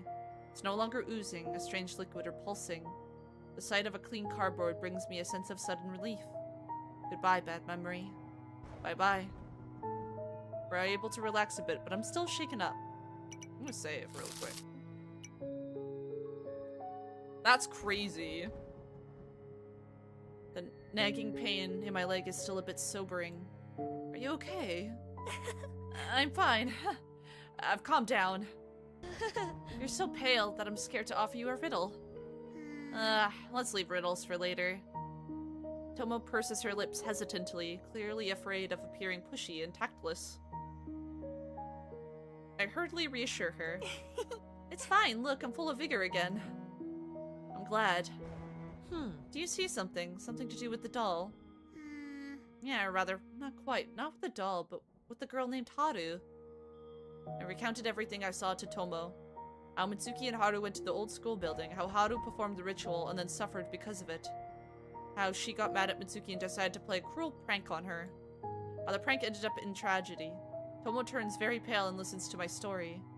I see, so that's what she had to go through. Do you see anything? No, nothing for me. For me, a few seconds passed and suddenly started acting weirdly. Oh! Interesting. Later, Wolfman! We are probably gonna wrap up soon anyways, because we're almost like 4 hours in. But oh my god, this is very interesting. We're performing the ritual together. Why has Mitsuki's memory opened up only to me? I don't know, it's like she's rejecting me, mistrusting me, or scared of me. You, however, she's ready to accept. Why only me? Perhaps you and her are bound somehow? Do you remember anything like this? We are classmates, that's all. Also, hypothetically, Mitsuki infected me with a curse. That's all that comes to mind. Another mystery, then. What about the clues? Did the memory help you figure anything out? No, I'm not sure. Haru drove her best friend to madness. Is that how Mitsuki died? Honestly, it's too early to tell. The old school is a bad place. Maybe that's where Mitsuki picked up the curse. She was cursed by that spirit with apples. It doesn't like people very much. And then the curse was passed to me, and then... No, I shouldn't even think about it. It's very sad if Mitsuki died because of a stupid misunderstanding. See you another day. See you, Wolfman! Thank you so much for popping by. This game is so interesting. I'm actually invested into the story now.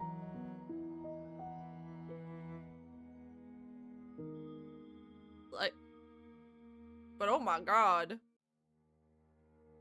It's crazy. Wild and crazy. We still have so much to look into. Stop with the apples! I'm hungry! Agreed. You've seen things Mitsuki herself couldn't. Strange. Perhaps she came up with these moments? I don't know. Anything else you remember? Many things and nothing at the same time. The boy's corpse on the floor, Mitsuki's empty eyes, Haru's mad laughter. I try to remember the other details and my head is immediately pierced by several icy needles of pain. It's all very blurry, not a word about an chorus or a way to get saved. Mitsuki was interested in Haru's mother. It seems to me that he could sense evil. Do you have some kind of special sense? I don't know. Did Mitsuki want to talk to him about her curse? Probably. The most clear memory is the ritual in the school. Haru asked the dead question, just like us. Only her ritual is completely different. Her ritual doesn't work for us. Yeah, indeed, because she was walking around the scary place alone, completely alone. Alone, all alone. Hush, come down. You're not alone. You're here with me. Hmm. Oh, yeah, thank you. Hmm. Is being alone so unbearable for you? Huh? Huh? Why she asked this exactly? Why exactly here? Yeah, like, our character seems to have a lot of issues being alone. Probably, like, abandonment issues because their mother's not around. And that's why they have the graces to help ease that loneliness as well. I ever told her we were chatting every day. I'm weird. One incident is to blame. It happened a long time ago. What incident? I don't want to remember, but I feel like I should be sincere. Tomo is helping me so much. Oh, we're going back into Aki's backstory. Oh, so it is, like, problems with her mom abandoning. It happened long ago. I was little. My mom and I went for a walk. The weather was nice. Yes, nice. The sun illuminated the fall leaves beautifully, very beautifully. I felt as if Mom had taken me to a beautiful fairy tale. It was no fairy tale. We walked and walked, and I admired the leaves. They mesmerized me. I couldn't take my eyes off them. Because of this, everything happened. Mom disappeared. I don't know what exactly had happened. Here she is, walking beside me, then poof! She's nowhere to be seen. I walked down strange streets looking for my mom. I looked and looked and looked, but couldn't find her. I wandered endlessly, all alone, trying to meet someone. That's when I felt loneliness. It was everywhere, inside me, in the streets, in the endless high fences, everywhere.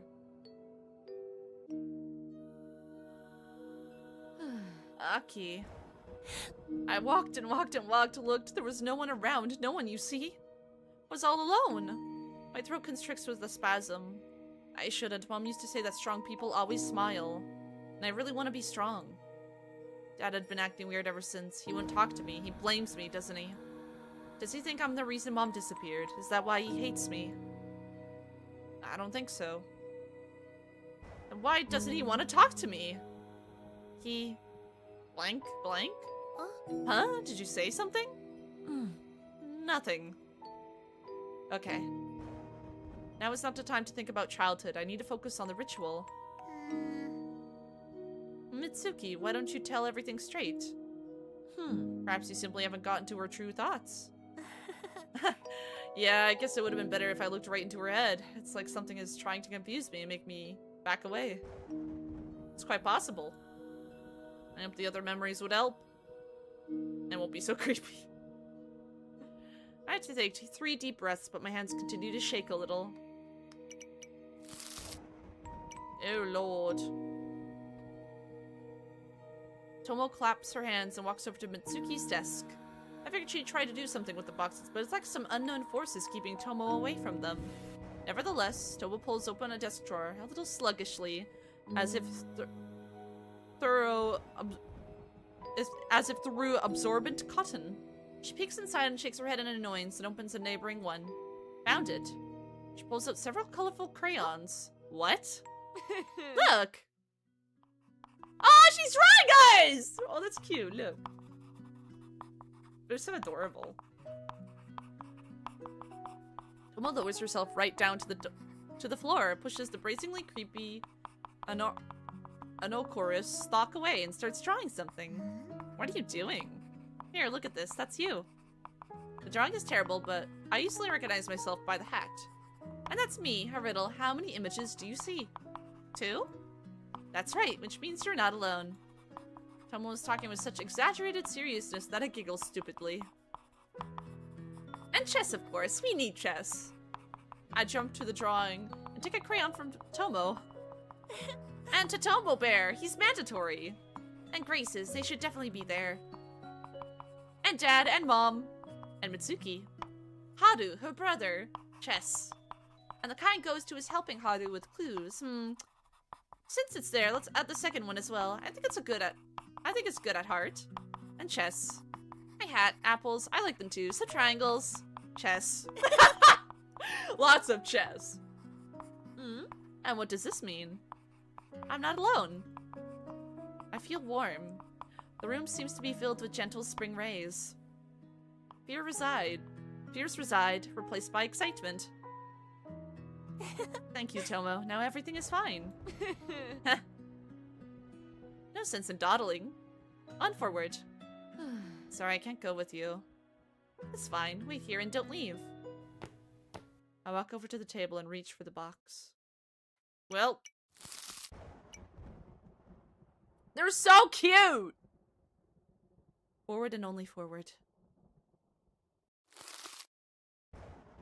Chat quote from Subnautica. Well, I think this is a good stopping point. Because we got 2 other of the Grace's stories to go through. Because we looked through Haru's. And then we got these other 2. Which were probably classmates of Mitsuki's. I think this is the perfect point to stop for today. This is a very interesting visual novel. I like it a lot.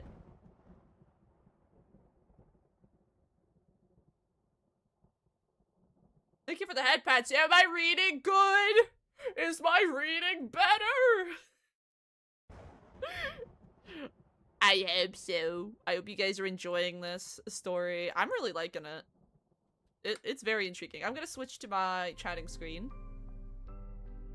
But oh my god.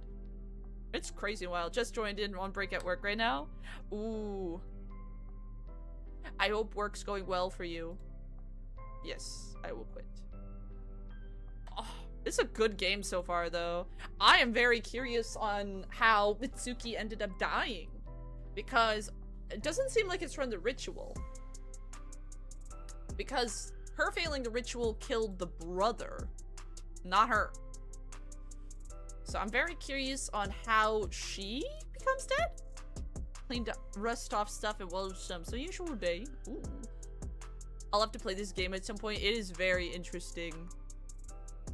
And apparently there's 4 different main endings. So there is variety.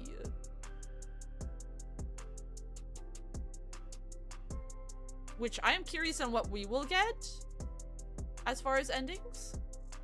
But ooh, it's so good. It's so good. The art is so good. I love it. I'm excited for next Monday when we play. Oh, okay, VTube. I guess we're. Oh, never mind. We're not frozen. I'm gonna look for somebody to raid into for tonight. But I am excited to play more of this next Monday. Wow, wow, wow. Wow, wow, wow, wow. Let's see. We got a lot of people to choose from, actually.